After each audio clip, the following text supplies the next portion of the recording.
Welcome to its largest and the most impactful learning tutoring platform, that is Physics Wallah।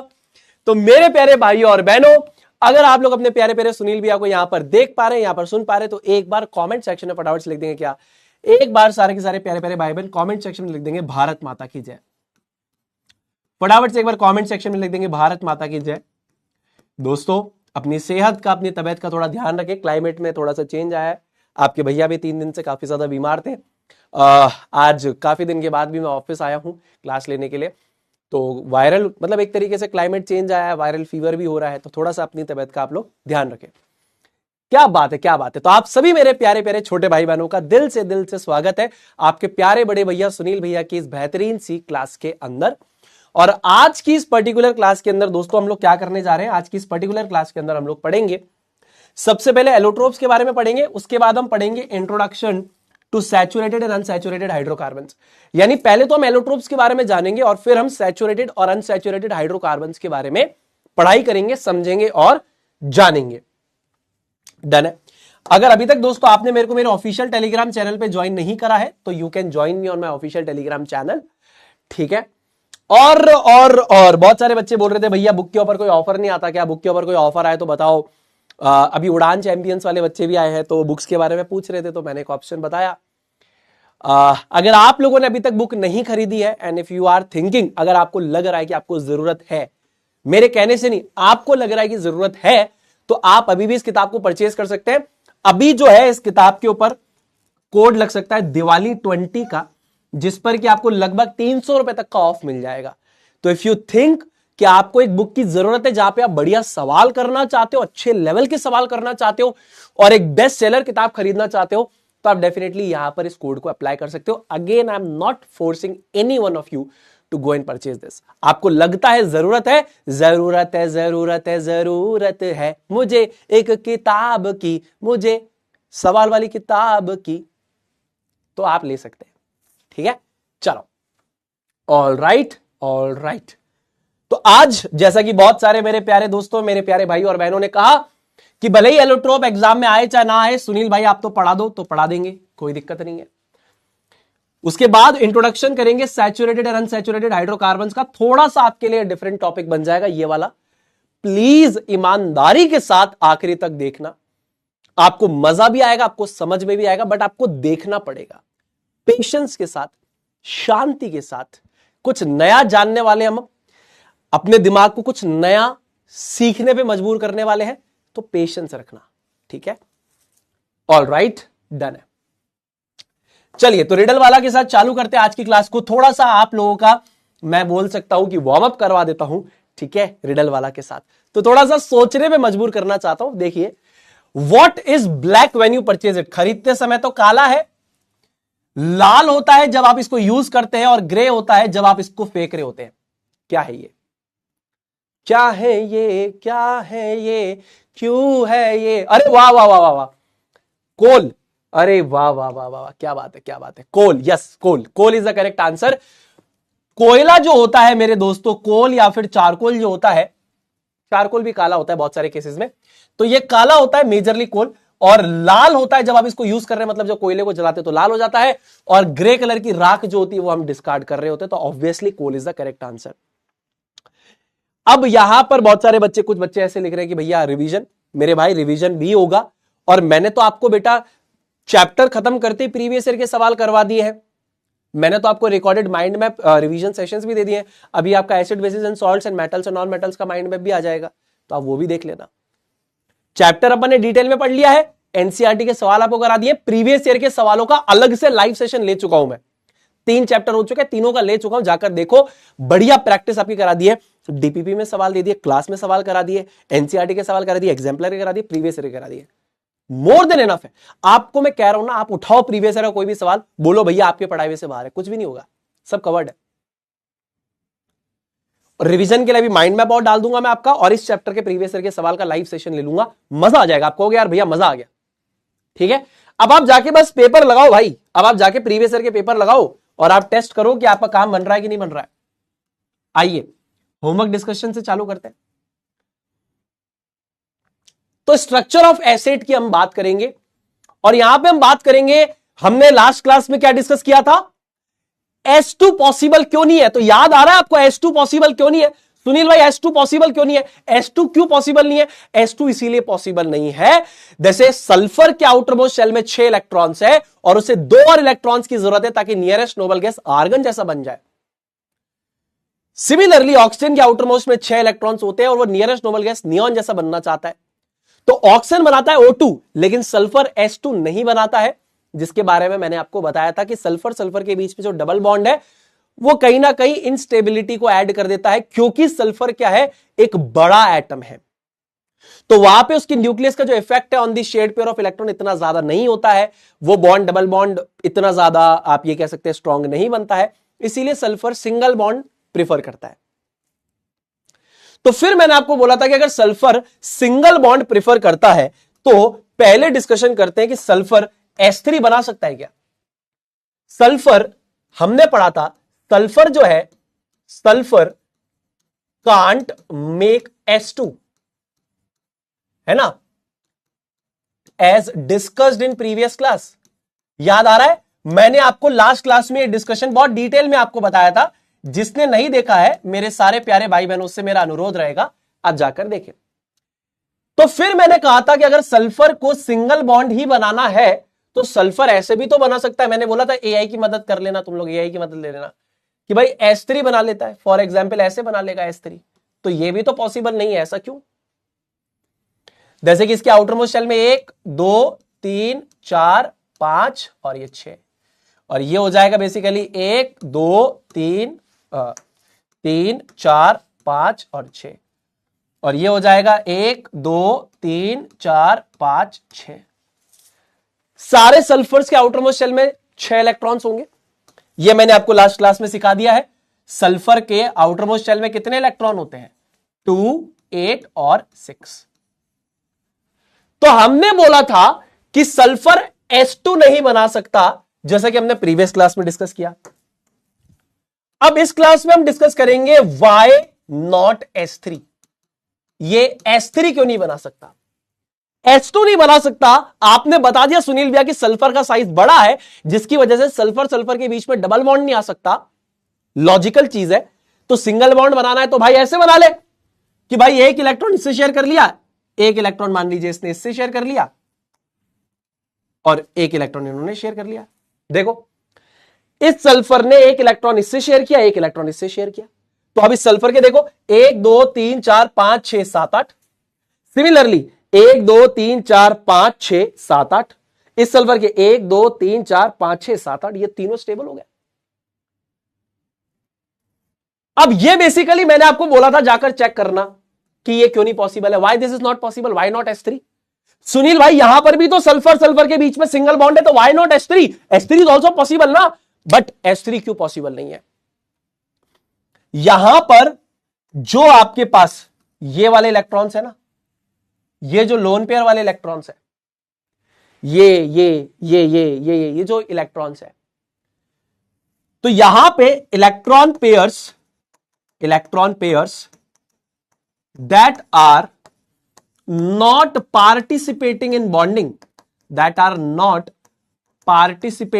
bonding, यानी कि lone pair की हम बात कर रहे हैं, लोन पेयर है ना। तो ये जो इलेक्ट्रॉन पेयर्स है जो कि बॉन्डिंग में पार्टिसिपेट नहीं कर रहे हैं, इनकी वजह से हाई रिपल्शन आएगा। क्या आएगा? हाई रिपल्शन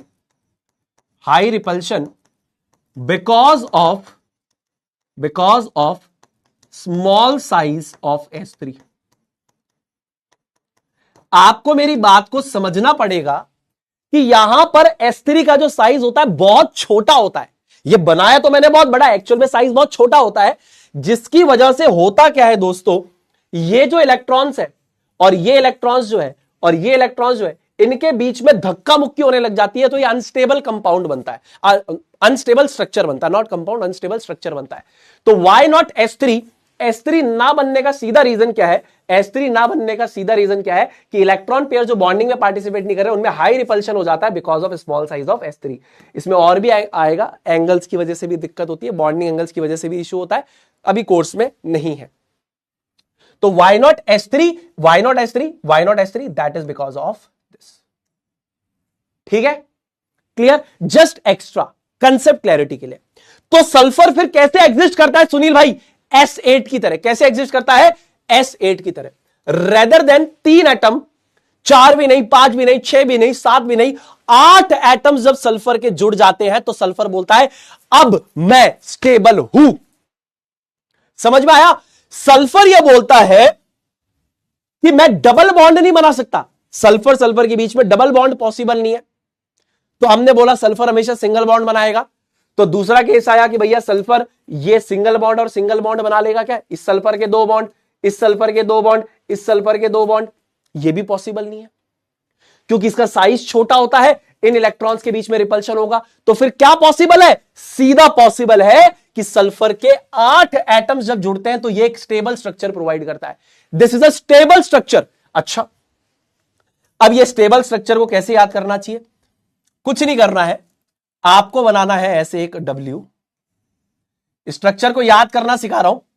एक W बनाइए, उसके ऊपर एक और W बना दीजिए। W पे एक और W बनाइए। ये एक W बना दिया। हाँ, अब देखिए इसके जो कोने हैं, जैसे फॉर एग्जाम्पल ये कोना है हमारे पास, हमारे पास ये कोना है, हमारे पास ये कोना है, हमारे पास ये कोना है, हमारे पास ये कोना है, हमारे पास ये कोना है, हमारे पास ये कोना है,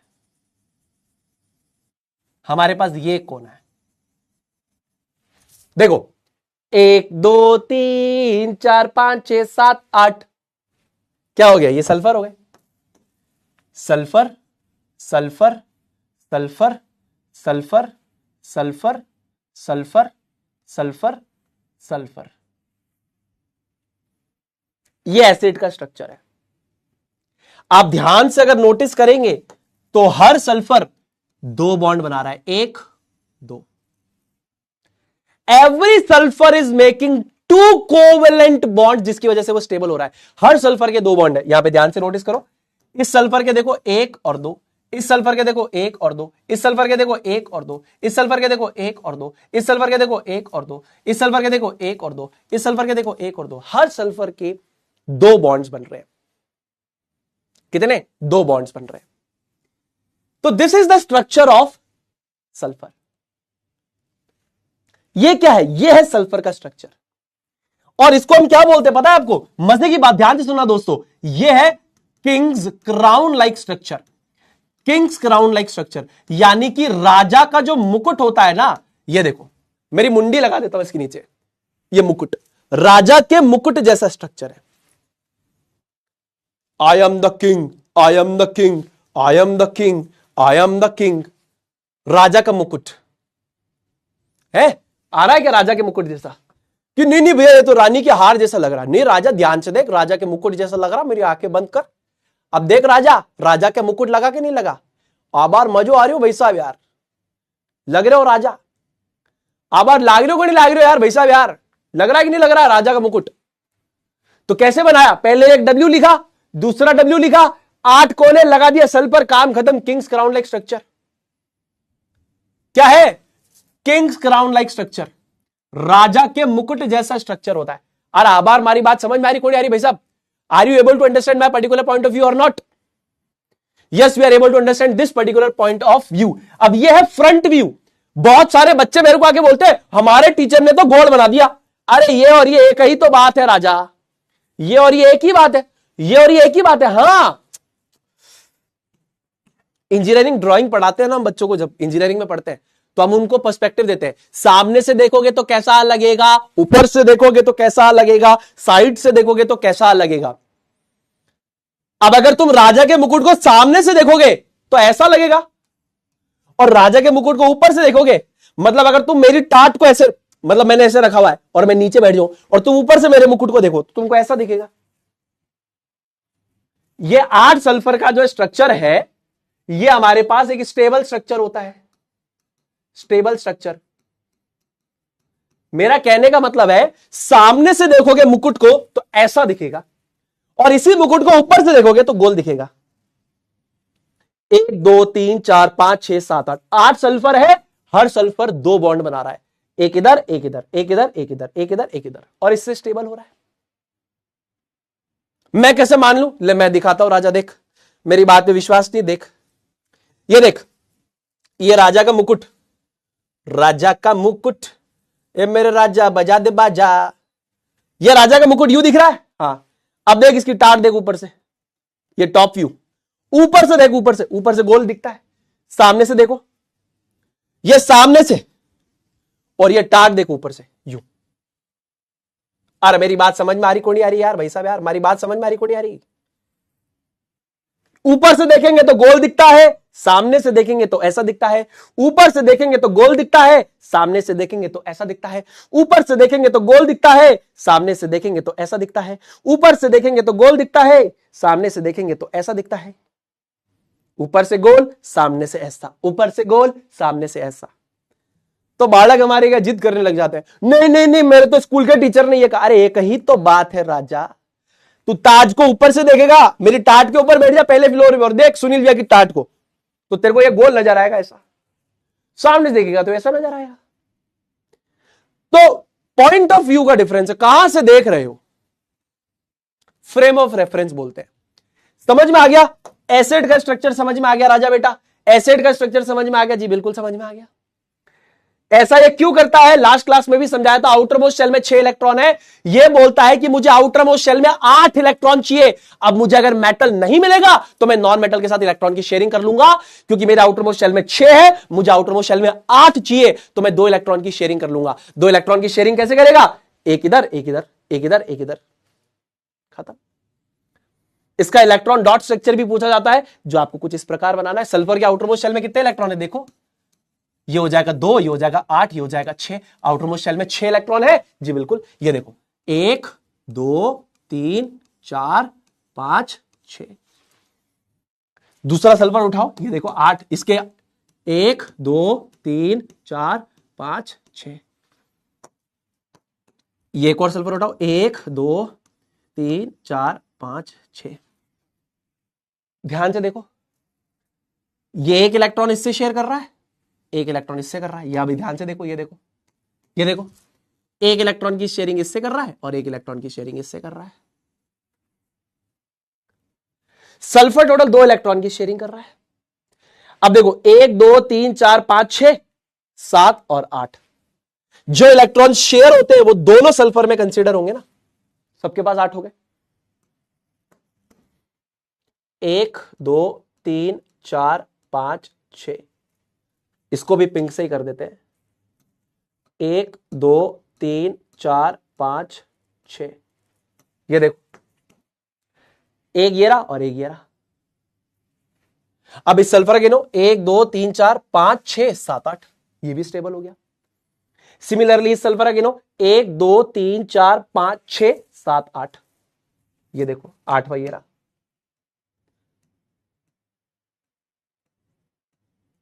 ये देखो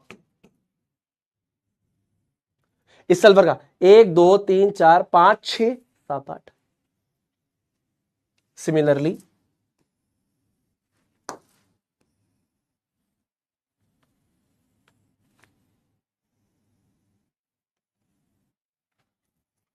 ध्यान से देखो, 1 2 3 4 5 6, 1 2 3 4 5 6, 1 2 3 4 5 6। अब तुम किसी को भी देखो, फॉर एग्जाम्पल यहां पे देखते हैं, 1 2 3 4 5 6 7 और 8, ये स्टेबल हो गया। इसका देखो 1 2 3 4 5 6 7 8, ये भी स्टेबल हो गया। 1 2 3 4 5 6 7 8, ये भी स्टेबल हो गया।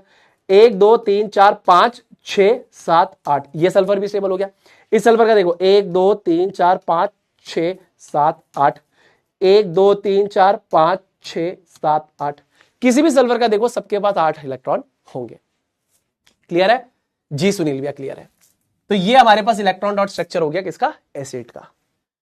ये हो गया इसका टॉप व्यू, ये हो गया इसका ये हो गया इसका फ्रंट व्यू, ये हो गया इसका टॉप व्यू, ये हो गया इसका इलेक्ट्रॉन डॉट स्ट्रक्चर। समझे दोस्तों? चलो आए भैया की बौछार लगा दो। आए भैया को छोड़ के न जा। ठीक है, डब्ल्यू याद रहेगा, ऐसे देखो डब्ल्यू, डब्ल्यू से वुमेन, वुमेन, डब्ल्यू से क्या होता, वुमेन, हाँ वुमेन। एक मीम नहीं आता, वुमेन, वही वाला वू मैन। ठीक है जी, याद रहेगा नहीं रहेगा, बिल्कुल याद रहेगा। चलो, अरे आबार मारो हेलोट्रोप पढ़ेंगे रे, आबार में तो हेलोट्रोप पढ़ूंगा रे। क्या भैया दिवाली विवाली की तैयारी वेरी कैसी चल रही है? पटाखे वटाखे लिया है कि नहीं लिया है? बढ़िया से त्योहार मनाना है हमने को, ध्यान रखना। हाँ, पढ़ाई लिखाई जीवन का हिस्सा है, जीवन नहीं। हमारी संस्कृति हमारा जीवन होना चाहिए। और ये तो वो समय जिस समय परिवार के साथ बैठते हैं, बड़ी अच्छी अच्छी बातें होती है, माता पिता के साथ खाने पीने का समय होता है, परिवार के साथ टाइम स्पेंड होता है, साथ में पूजा करते हैं, नए कपड़े पहनते हैं, बातें होती हैं, बॉन्डिंग स्ट्रांग होती है, एक दूसरे के सामने सारी बातों को रख पाते हैं। तो इस मौके का बहुत अच्छे से फायदा उठाना। हाँ, तुमको लोग कहेंगे पढ़ाई करो पढ़ाई करो पढ़ाई करो, आबार कई पढ़ाई करो भाई साहब। कशी पढ़ाई ना करो भाई साहब। हाँ, त्योहार, थोड़ा त्योहार भी मनाओ। क्या 10वीं का सिलेबस के यूपीएससी के बराबर है क्या? 10वीं का सिलेबस 10वीं के हिसाब का है, बड़ा छोटा सिलेबस है, आराम से हो जाएगा। ठीक है, हाँ, ये उम्र में ये त्योहार वापस नहीं आएगा, तुम्हारी 10वीं कक्षा वापस नहीं आएगी, माता पिता के साथ स्पेंड किया हुआ समय वापस नहीं आएगा।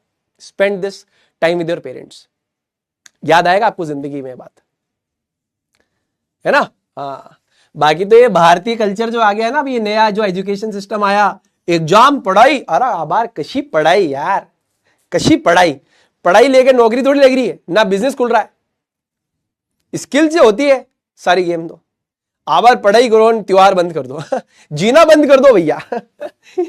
लेट्स स्टॉप लिविंग, सिर्फ पढ़ाई। अरे कशी पढ़ाई रे बावले टाटा, समझ रहे हो नहीं समझ रहे हो? बावली टाटा मतलब नहीं चल रहा है। चलो आ जाओ, पढ़ाई करें बेटा। थोड़ा ज्यादा सच बोल जाता हूं मैं, कभी कभी भटक जाता हूं सच बोलने पे, तो मेरी बात को दिल पे मत लेना, दिमाग पे लेना, दिल पे नहीं दिमाग पे। क्योंकि वो सच है। तुमको एक दिन याद आएगा कि एक मास्टर था कक्षा 10वीं के अंदर, वही सच बोल रहा था कि जीवन में ये सब कुछ काम नहीं आ रहा, स्किल काम आ रही है। कहां है वो मास्टर? उसको मैसेज करता हूं इंस्टाग्राम पे, क्या पता उस समय पे सुनीलोग्राम कुछ आ जाओ, उस पर तुम लोग बातें करने लगो। क्या सुनीलोग्राम पे सुनील भैया को ढूंढ के मैसेज करता हूं मैं कि भैया आप सही कह रहे थे, क्या पता इंस्टाग्राम तब हो ना हो, कोई बात नहीं। एलोट्रोप्स, अब ये एलोट्रोप नाम की क्या चीज है? हाँ सही बात है यार, लव चैट की जगह, लाइव चैट की जगह लव चैट हो जाता है ये। तुम लोग प्यार मोहब्बत क्यों करते हो रे यार इतनी यार, है? ये बाद में करो, अभी बहुत बढ़िया टॉपिक पढ़ा रहा हूं मैं, बाद में, ठीक बाद में। जीवन में एक समय आएगा जब तुमको प्यार मोहब्बत भी करनी है, हाँ, पर अभी इसको पढ़ लो एक बार, ठीक। चलो, अपने बीच की डील हो गई, अब पढ़ाई करेंगे, आ जाओ। अब ध्यान से समझना दोस्तों, ध्यान से समझना। एलोट्रोप्स के बारे में समझते हैं। कंसेप्ट नंबर 1, पहला कंसेप्ट बड़ा बेसिक सा समझा रहा हूं आपको, बड़ा बेसिक सा कंसेप्ट आपको समझा रहा हूं। अगर आपका एक एलिमेंट डिफरेंट फिजिकल स्ट्रक्चर्स में एग्जिस्ट करता है while being in the same physical state, क्या मतलब है?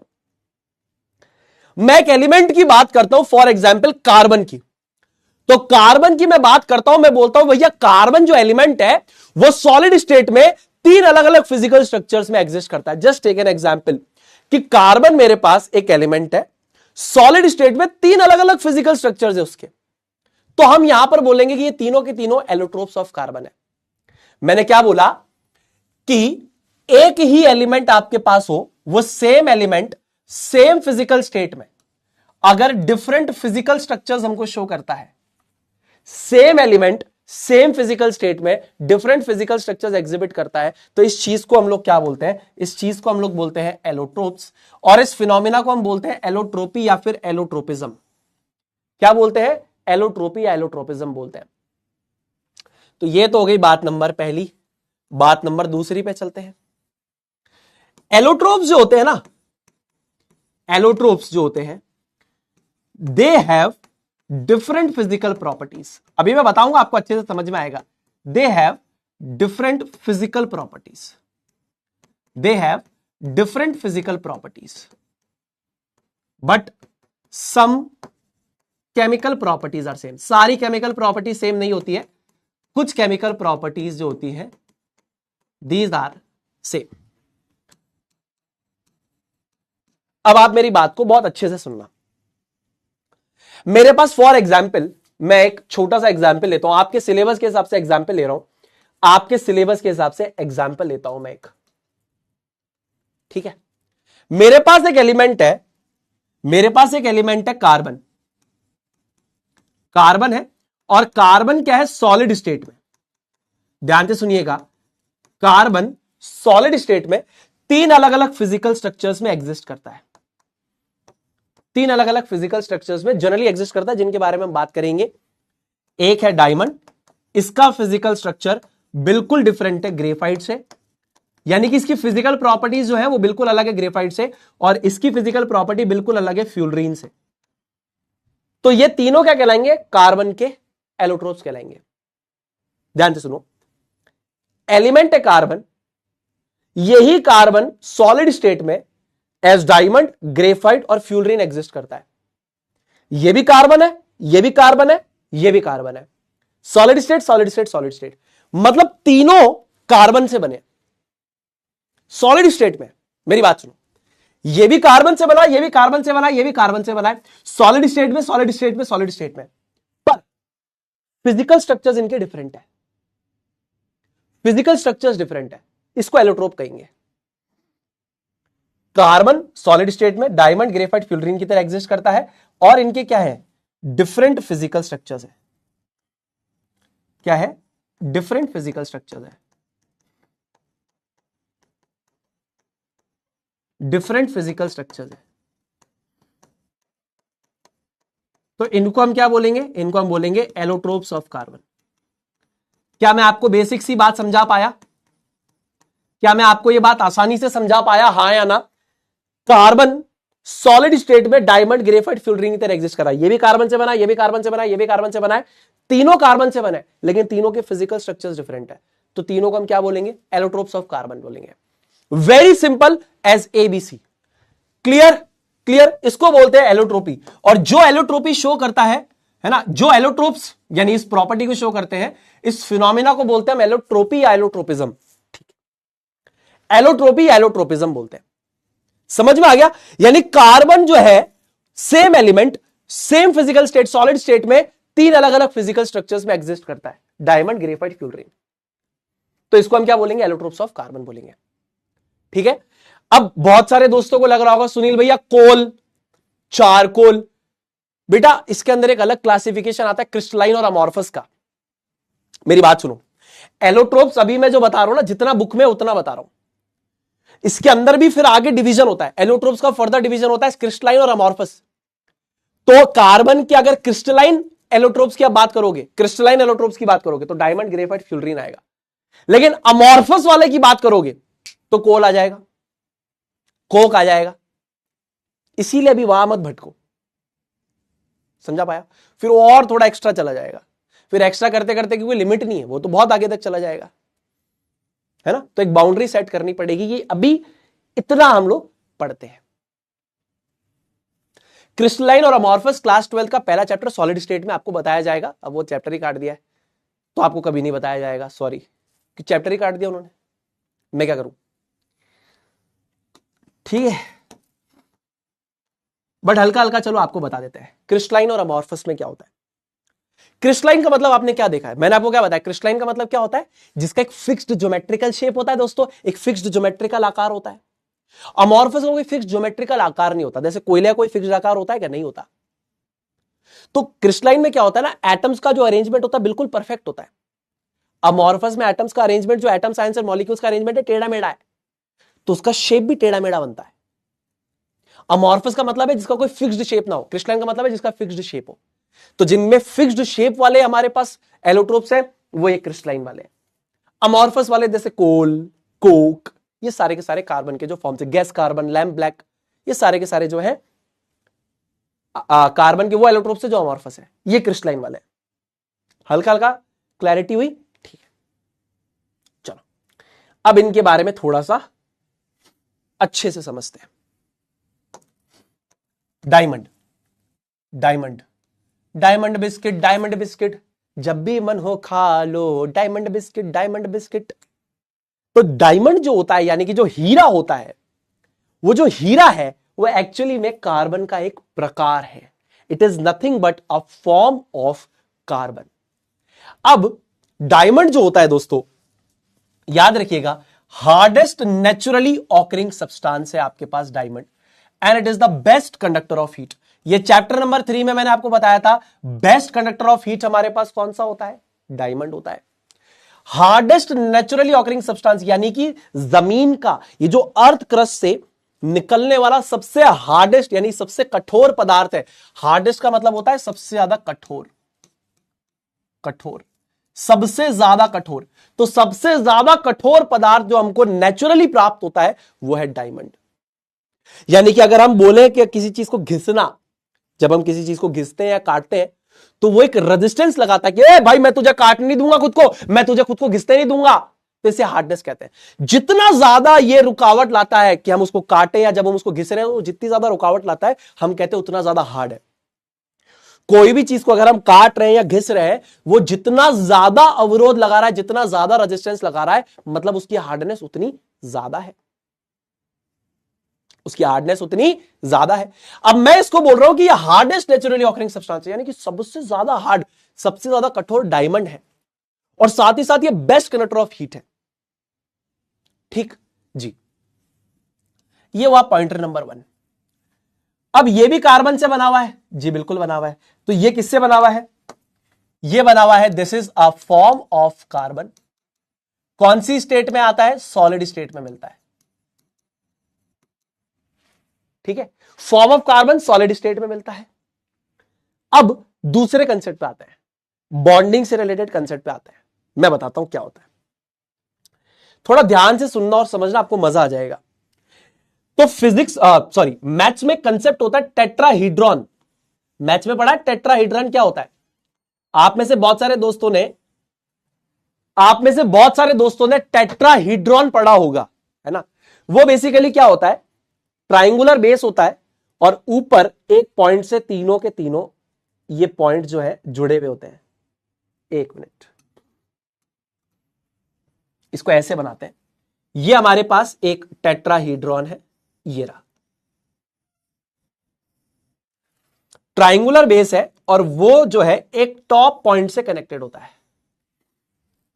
समझ रहे हो? ये ऐसे देखो, ये हमारे पास ट्राइंगुलर बेस है और ये एक पॉइंट से ऊपर तीनों के तीनों पॉइंट्स कनेक्टेड है। ये पॉइंट और ये पॉइंट कनेक्टेड है। That is called as tetrahedron. Tetrahedron shape कहते हैं इसको। अब अगर मैं आपको बोलता हूं, ध्यान से सुनना, बिल्कुल ईमानदारी के साथ सुनना, ये इमेजिनेशन का खेल है। मैं बोलता हूं टेट्राहीड्रन के 4 कॉर्नर से, ये एक कॉर्नर है, इस पे एक कार्बन है, दूसरे पे दूसरा कार्बन है, तीसरे पे तीसरा कार्बन है और चौथे पे चौथा कार्बन है। टेट्राहीड्रन के 4 कॉर्नर से चारों कॉर्नर पे एक एक कार्बन लगा दो और अब मेरे दोस्तों आपको क्या करना है? बीच में कार्बन को ऐसे लगा देना, इधर बीच में कार्बन को लगा देना। टेट्राहीड्रन के 4 कॉर्नर पे 4 हाइड्रोजन, मतलब एक कार्बन एक कार्बन एक कार्बन एक कार्बन लगा दिया, बीच में हमने एक कार्बन लगाया और अब इसको इससे जोड़ दीजिए ऐसे। ये कार्बन है और ये इन चारों कार्बन एटम से जुड़ा हुआ है। तो ये जो यूनिट यहां पर बाहर निकल कर आएगी, इसको थोड़ा सा ऐसे बनाते हैं, थोड़ा और रिलेटेबल लगेगी आपको। ये मान लीजिए यहां पर हमारे पास कार्बन है, इससे भी जुड़ा हुआ है, इससे भी जुड़ा हुआ है, इससे भी जुड़ा हुआ है और इससे भी जुड़ा हुआ है। तो ये जो यूनिट यहां पर बाहर निकलेगी वो कुछ ऐसी दिखेगी कि ये रहा हमारे पास एक कार्बन बीच में, ये ऊपर, इधर साइड में और नीचे। अब देखिए, एक कार्बन ये रहा ऊपर की तरफ, एक कार्बन ये रहा इधर नीचे की तरफ, एक कार्बन ये रहा इस तरफ पे और एक कार्बन ये रहा नीचे की तरफ पे। इसको पता है क्या कहते हैं? इसको क्या कहते हैं? इसको कहते हैं टेट्राहीड्रल यूनिट। प्योर कंसेप्ट दे रहा हूं, ध्यान से फोकस करना। टेट्राहीड्रल यूनिट बोलते हैं इसको। ये टेट्राहीड्रल यूनिट कहलाती है। फिर से सुनो, ट्राइंगुलर बेस है और एक ऊपर पॉइंट है जिसपे कि ये तीनों पॉइंट 1, 2 और 3, ये तीनों पॉइंट जिसपे कनेक्ट होता है, इसको बोलते हैं, फिगर को बोलते हैं टेट्राहीड्रॉन। मैं ये बोल रहा हूं कि टेट्राहीड्रॉन के सेंटर में कार्बन एटम है और कॉर्नर पे, हर कॉर्नर पे कार्बन एटम है। ये इससे कनेक्टेड है, इससे कनेक्टेड है, इससे कनेक्टेड है और इससे कनेक्टेड है। जब आप इसको देखते हैं तो ये यूनिट कुछ ऐसे दिखती है कि ये कार्बन, ये 4 कार्बन एटम से कनेक्टेड है, 1, 2, 3 और 4। ये यूनिट कहलाती है tetrahedral unit. So this unit is basically called as the tetrahedral unit. अब बेसिकली होता क्या है, बहुत सारी टेट्राहीड्रल यूनिट्स क्या करती है, कंबाइन करके ऐसे ऊपर ओवरऑल स्ट्रक्चर का निर्माण करती है, ऐसे पूरा रिजिड स्ट्रक्चर का निर्माण करती है। ऐसे देखिए बहुत सारी टेट्राहीड्रल यूनिट, जैसे फॉर एग्जांपल ये आपको दिखाता हूं, ये देखिए, ये एक टेट्राहीड्रल यूनिट है, ये रही, जैसे एक, ये रही एक, ये एक यूनिट है पूरी। ऐसे देखिए ये एक और यूनिट है, ये रही, ये रही। तो ऐसी बहुत सारी टेट्राहीड्रल यूनिट्स कंबाइन करके पूरे डायमंड के स्ट्रक्चर को बनाती है। समझ में आया? ये भी कार्बन, ये भी कार्बन, ये भी कार्बन, ये भी कार्बन, ये भी कार्बन। तो मैंने बोला टेट्राहीड्रन के 4 कॉर्नर्स पे एक एक कार्बन एटम है, सेंटर में कार्बन एटम है और ये कार्बन एटम इन चारों कार्बन एटम से लिंक है, यानी कि एक टेट्राहीड्रल यूनिट बन गई है। यहां पे याद रखना कि यहां पे क्या है, ये भी कार्बन है, ये भी कार्बन है, ये भी कार्बन है, ये भी कार्बन है और ये भी कार्बन है। अब ये टेट्राहीड्रल यूनिट्स ऊपर और नीचे पूरी रिपीट होती जाती है, तो ये पूरा का पूरा 3D rigid structure of diamond बनाती है। तो यही चीज मैंने आपको बताया, in diamond each carbon atom is bonded to 4 other carbon atoms leaving no free electron. Tetrahedral units यानी कि एक कार्बन 4 कार्बन एटम से लिंक टेट्राहीड्रल यूनिट्स बनती है। Tetrahedral units combine to form a 3D rigid structure of diamond. ये ऐसी बहुत सारी टेट्राहीड्रल यूनिट्स ऊपर और नीचे कंबाइन होती जाएगी और डायमंड का स्ट्रक्चर बन जाएगा। 3 डायमेंशनल स्ट्रक्चर बनता है डायमंड का। याद रखिएगा, नो फ्री इलेक्ट्रॉन है यहां पे, एक ये बात बहुत इंपॉर्टेंट है।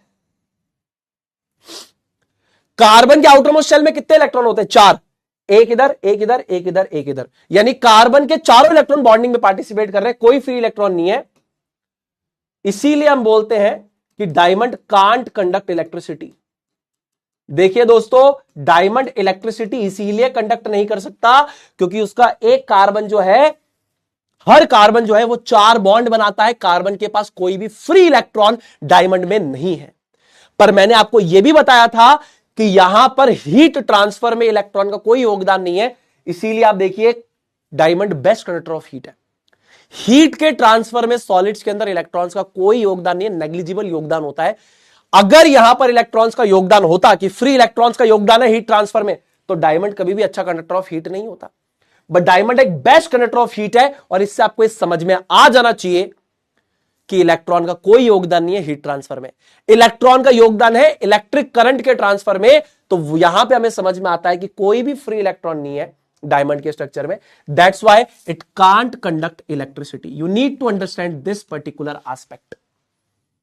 There is no free electron, there is no free electron guys, there is no free electron in carbon.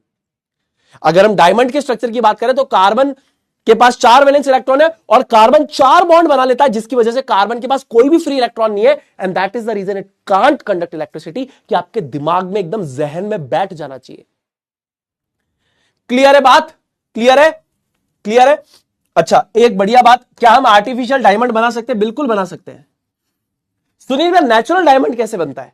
अब ये बहुत डेप्थ हो जाएगी, बट हल्का हल्का आपको बताता हूं। यूजुअली क्या होता है, किम्बरलाइट रॉक्स जो होते हैं उसमें यहां पे आपको डायमंड मिलता है। जमीन से लगभग 150 किलोमीटर नीचे अगर आप जाएंगे तो आप कार्बोनाइजेशन वगैरह टर्म यूज किए बगैर, अगर बिल्कुल लेमन टर्म्स में आपको समझाऊं, इससे तो कोई बिल्कुल भारी टर्म्स नहीं यूज करने। आप ऐसा समझो कि जब कार्बन जो है ना, जमीन के 150 किलोमीटर नीचे जब कार्बन को एब्सेंस ऑफ ऑक्सीजन मिलता है, हाई टेम्परेचर, हाई प्रेशर मिलता है, तो वो आपके डायमंड में परिवर्तित हो जाता है, जिसे आप हीरा बोलते हैं।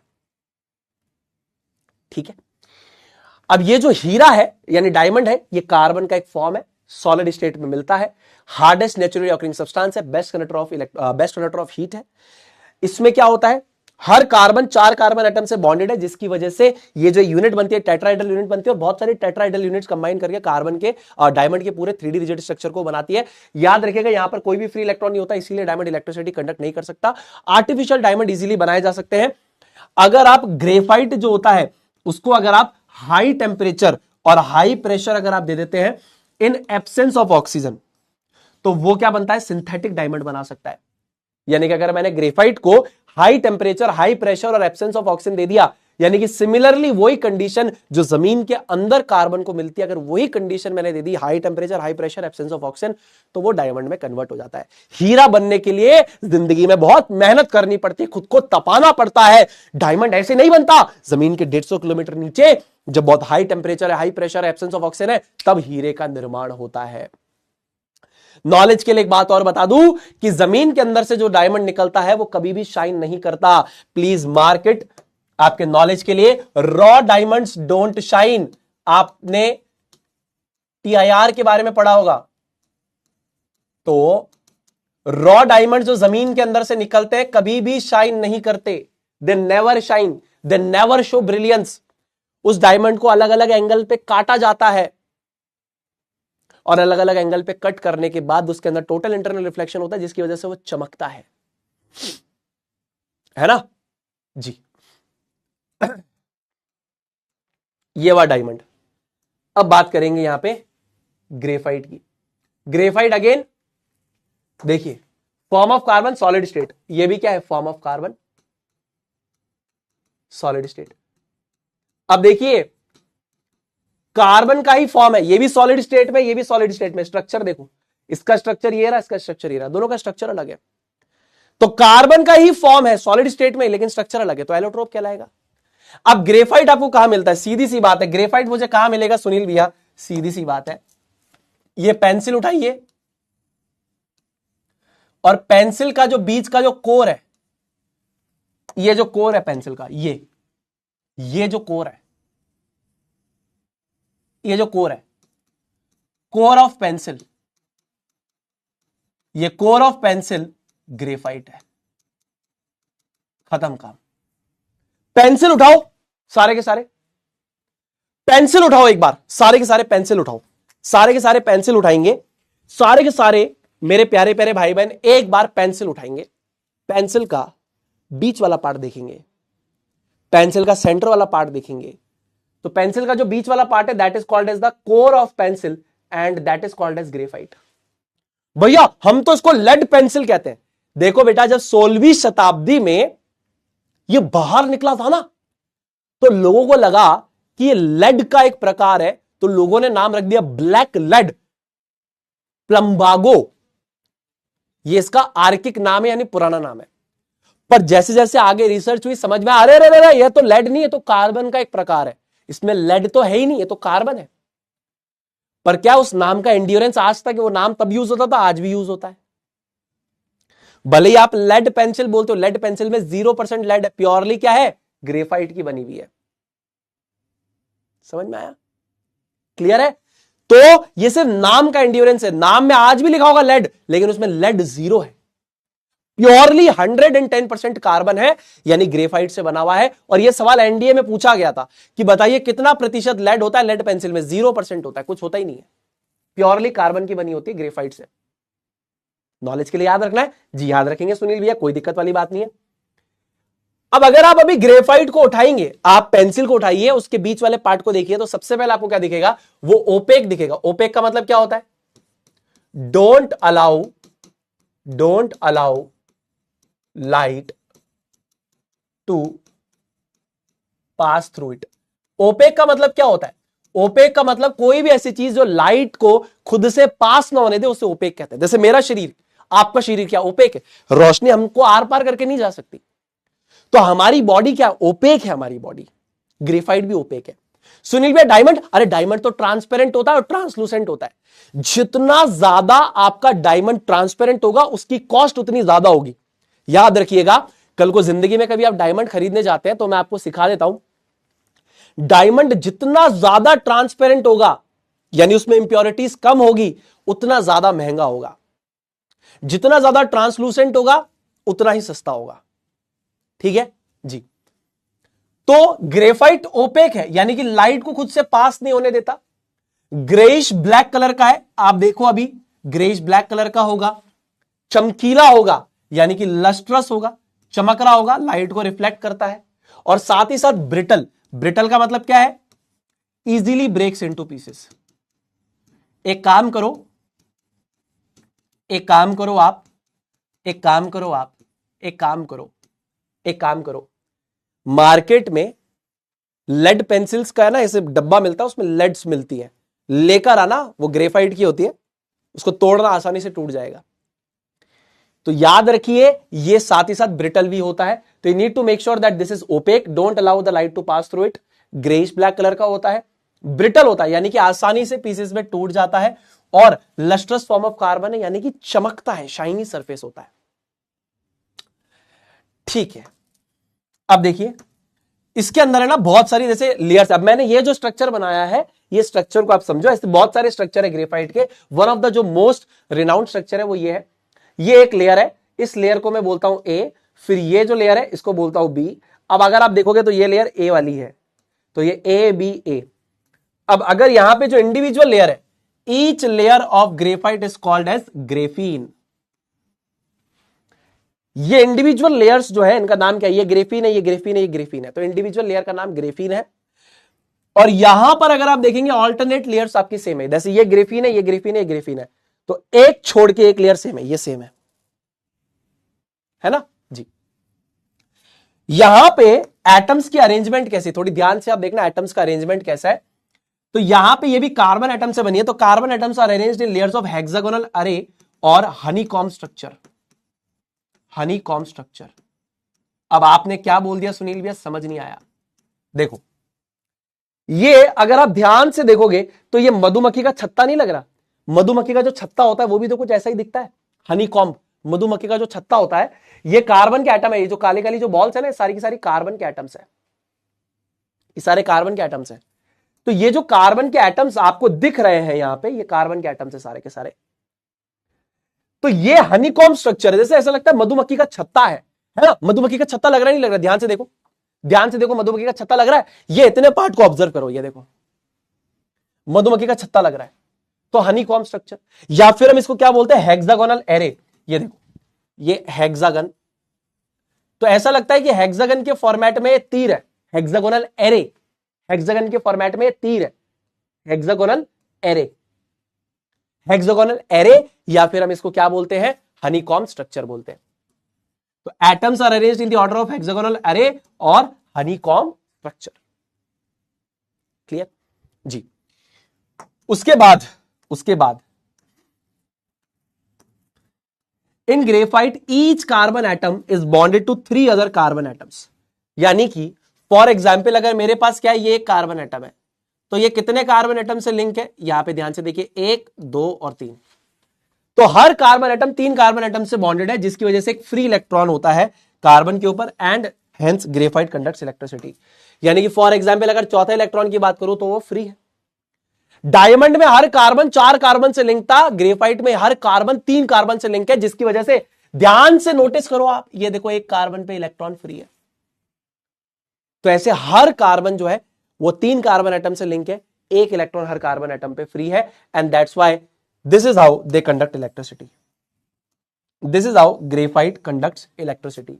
इलेक्ट्रिसिटी को कंडक्ट करता है आपका ग्रेफाइट।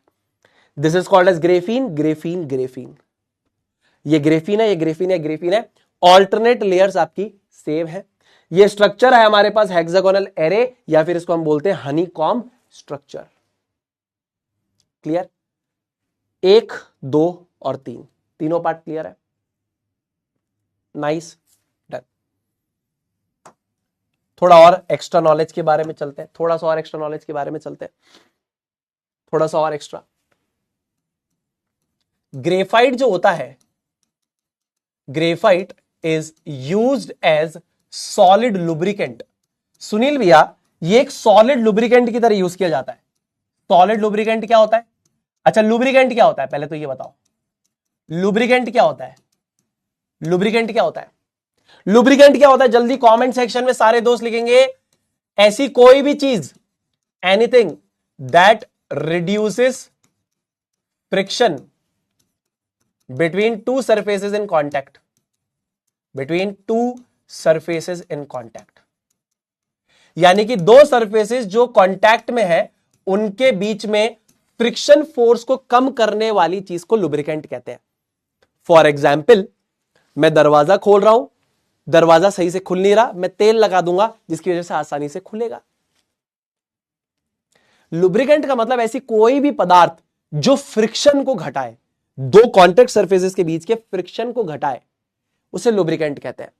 तो graphite is used as a solid lubricant. Now why, how it can be used as a solid lubricant? Solid lubricant, wow, fascinating. कैसे? दूसरा, ये सारी प्रॉपर्टी का एक ही आंसर है, graphite is smooth and slippery. Graphite is slippery. इसके पीछे क्या रीजन है? We are able to sharpen the pencil easily. हम लोग पेंसिल को आसानी से छील पाते हैं, शार्पनर में डालते हैं, पेंसिल को आसानी से छील पाते हैं। ग्रेफाइट जो है वो बिल्कुल तीखा हो जाता है। कैसे? सबके पीछे एक ही कारण है, सबके पीछे एक ही कारण है। क्या कारण है? इन तीनों के पीछे एक ही कारण है।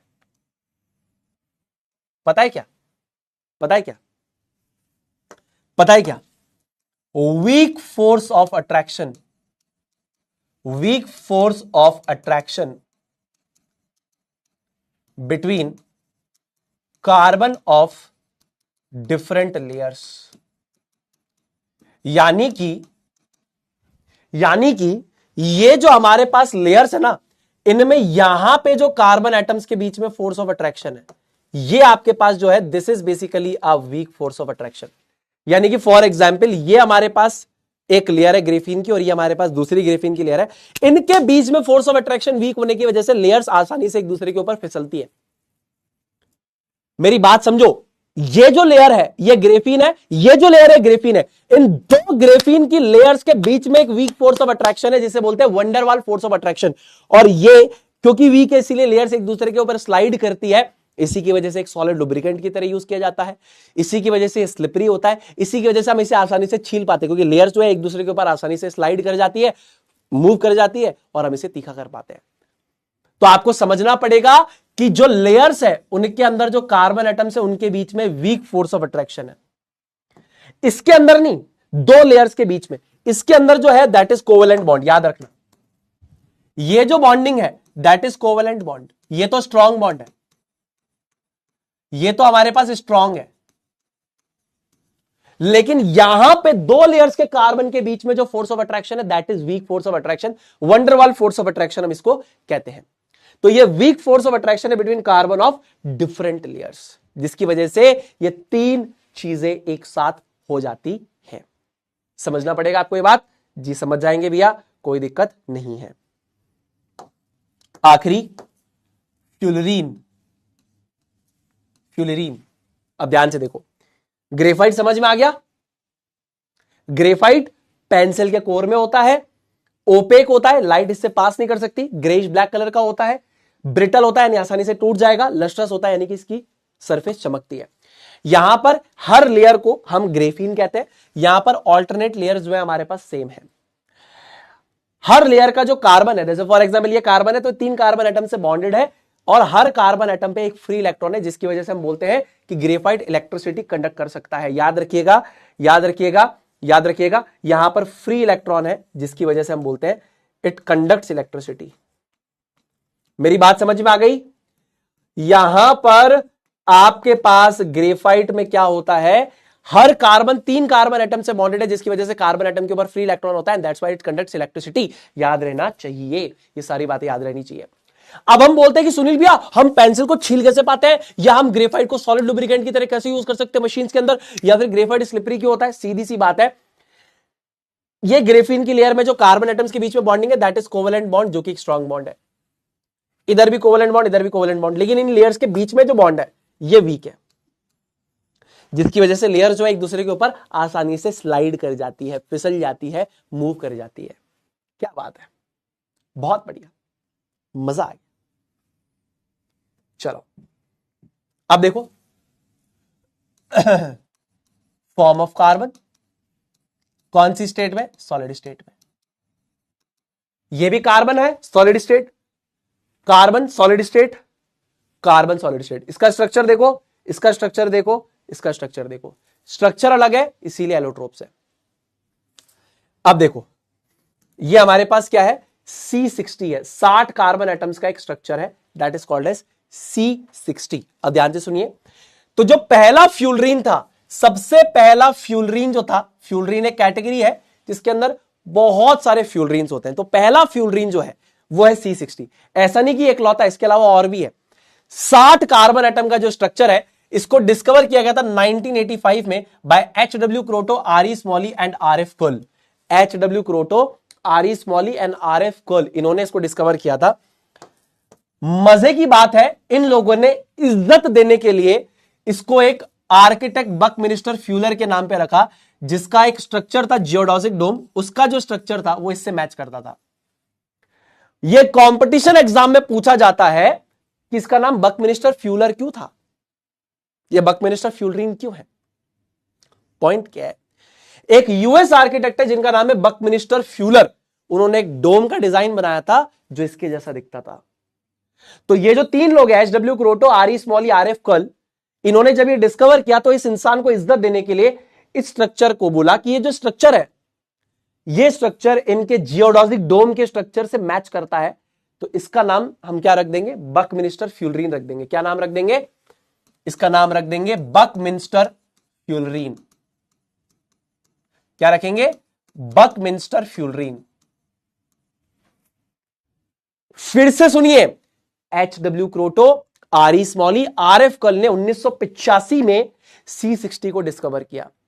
इन्होंने पाया इसका जो स्ट्रक्चर है वो इस आदमी के जियोडॉजिक डोम के स्ट्रक्चर से मैच करता है। इस आदमी को इज्जत देने के लिए इन्होंने क्या कर दिया? इसका नाम रख दिया बकमिनिस्टर फ्यूलरीन। ठीक है, इस स्ट्रक्चर में हमारे पास क्या होता है? 20 हेक्सागॉन्स एंड 12 पेंटागन्स होते हैं। यानी तो हमारे पास 20 तो वो होते हैं जिसके अंदर हमारे पास 6 कार्बन की चेन है। तो ये देखो, ये 1 2 3 4 5 और 6, 1 2 3 4 5 6। तो ये हेक्सागन हमारे पास कितने हैं? 20 है। और पेंटागन हमारे पास कितने हैं? 12, मात्र 12 पेंटागन्स है, 12 पेंटागन्स, ये पेंटागन्स।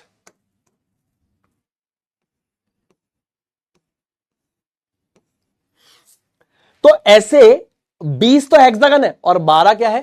पेंटागन्स है, 12 पेंटागन्स है। ठीक है, अब the hexagons bond with both pentagons and hexagons while pentagons bond only with hexagons. कहने का क्या तात्पर्य है? ध्यान से सुनना। ये 6 कार्बन वाली चेन है, देखो ये 6 कार्बन वाली चेन है, ये 6 कार्बन वाली चेन है, ये 6 कार्बन वाली चेन है, ये 6 कार्बन वाली चेन है, और ये देखो ये 5 वाली, 5 5 5। अब ध्यान से देखो, 6 कार्बन वाली जो चेन है वो 5 वाले से भी जुड़ी हुई है, 6 वाले से भी जुड़ी हुई है। अरे कौन है यार ये? 1 मिनट रुकना यार दोस्तों, 1 सेकंड रुकना।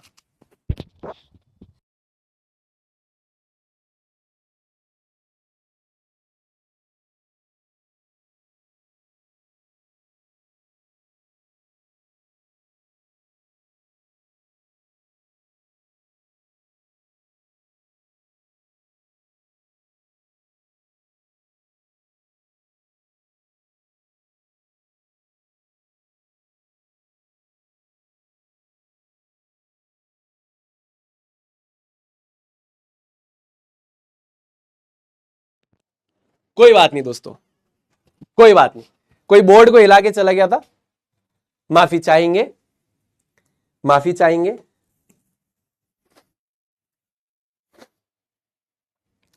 भाई कोई ये 4थी 5वीं बार हो रहा है, बोर्ड लगाए, इसके पीछे कोई दीवार है, कोई धक्का मारता है और भाग जाता है, तो बहुत ही गलत लगता है मेरे को। तो मैंने कहा भाई एक बार पकड़ लेते हैं। मैं भाग के गया, मैं कहा देखो पकड़ते हैं, कौन है भैया, पकड़ लेते हैं उसको। है। इनको क्या लग रहा है कि मस्ती मजाक, अरे मस्ती मजाक करो, लेकिन कहां करना है मस्ती मजाक वो तो देख लो। आदमी पढ़ा रहा है, तुम यहां दीवार को मुक्का मार के भाग रहे हो, बोर्ड यूं यूं हिल रहा है। इनको लग रहा है कि अभी भी बैक बेंचर वाली हरकतें करेंगे लाइव क्लास में।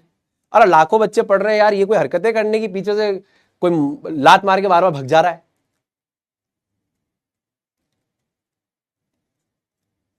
पेशेंस टेस्ट करते हैं दोस्तों, समझ रहे हो? पेशेंस, बहुत ज्यादा पेशेंस टेस्ट है ये। चौथी पांचवी बार हुआ है। छोड़ो, शांत हो जाता है। क्या है, गुस्से में इंसान गलती बोल जाता है।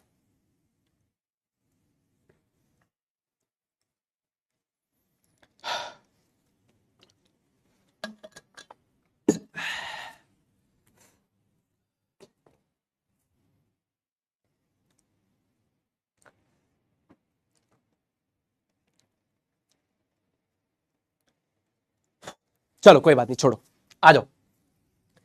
क्या है ना भाई, मैं बहुत ज्यादा सीरियसली घुस जाता हूं पढ़ाने में, फिर ये सब हरकतें ना सही नहीं लगती। फिर मैं करूंगा तो ये छोटी मोटी हरकतें थोड़ी करूंगा। फिर लगा दूंगा इधर एक कोई गैस दूसरे वाले स्टूडियो में जाएगी, सब वही गैस सूंघते रहेंगे। एक बार हो गया था ना एक्सपेरिमेंट, भैया HCl गैस निकल गई, सारे स्टूडियो में चले गए, सब खांसने लग गए आंखों में, ओ भैया क्या हो गया, बेहोश हो रहे हैं, क्लास बंद हो गई। फिर सुनील भैया की मस्ती थोड़ी हाई लेवल हो जाती है, फिर अपनी मस्ती थोड़ी हाई लेवल की हो जाती है, फिर दिक्कत आ जाती है लोगों को। अरे यार सुनील सर ने मस्ती करी, तो तुमने क्यों करी? तुम भी तो देखो किससे मस्ती कर रहे हो। ये तो वो बात हो गई, नहीं हम तो शेर के कान में उंगली करेंगे, शेर कुछ कहेगा नहीं। शेर दिन झपट्टा मार देगा तो दिक्कत हो जाएगी।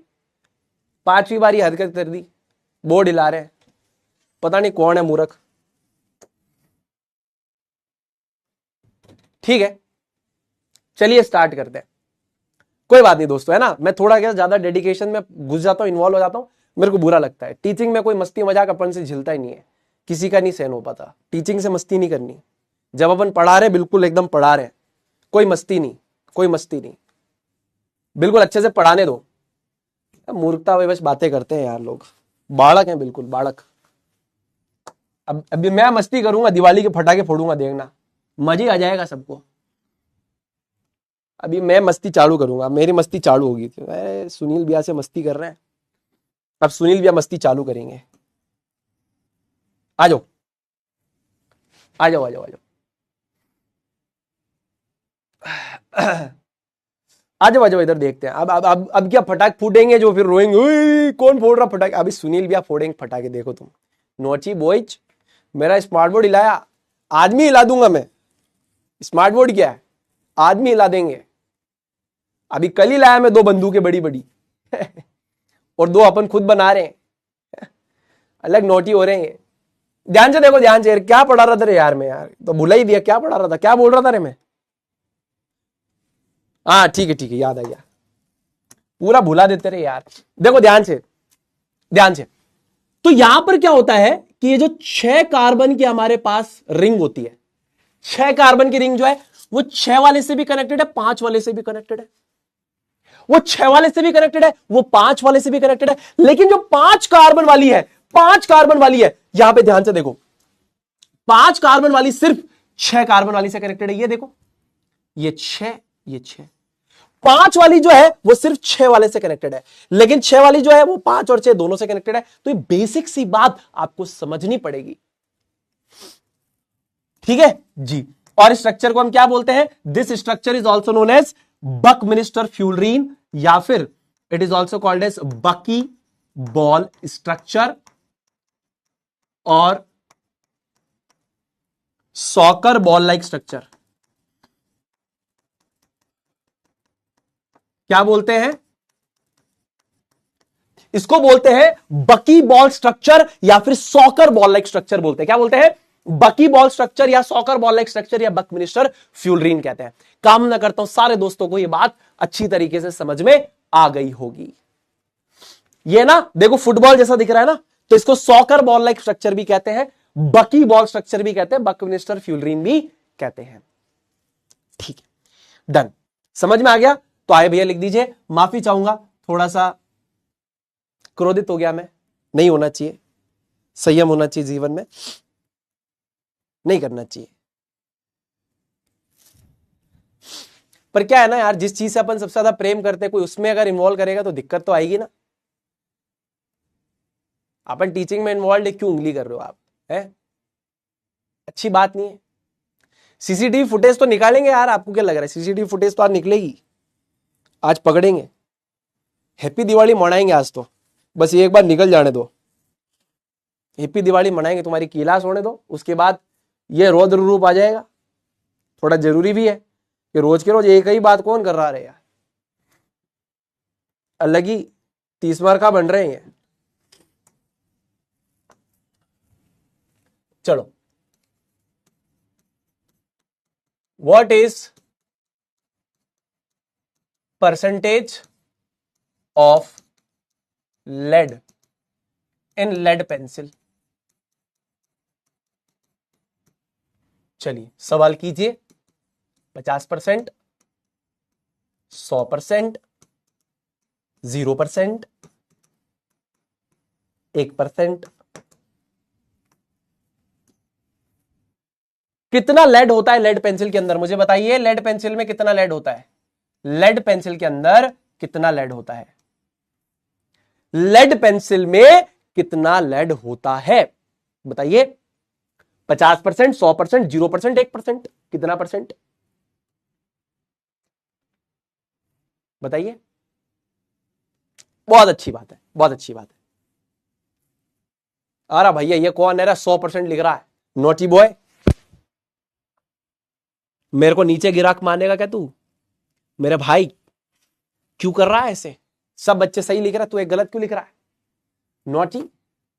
अरे अभी तो दिवाली का टाइम आ रहा, मस्ती वस्ती कर रहे हो नहीं कर रहे हो तुम? है ये तो वो वाला समय जिसमें वो छोटे मुर्गा छाप वाले फटाके लेके और गली में तेल का मचाना होता है। कर रहे हो नहीं कर रहे हो? अरे कर रहे हो कि नहीं कर रहे हो? What is the percentage of lead in lead pencil? जल्दी बताओ।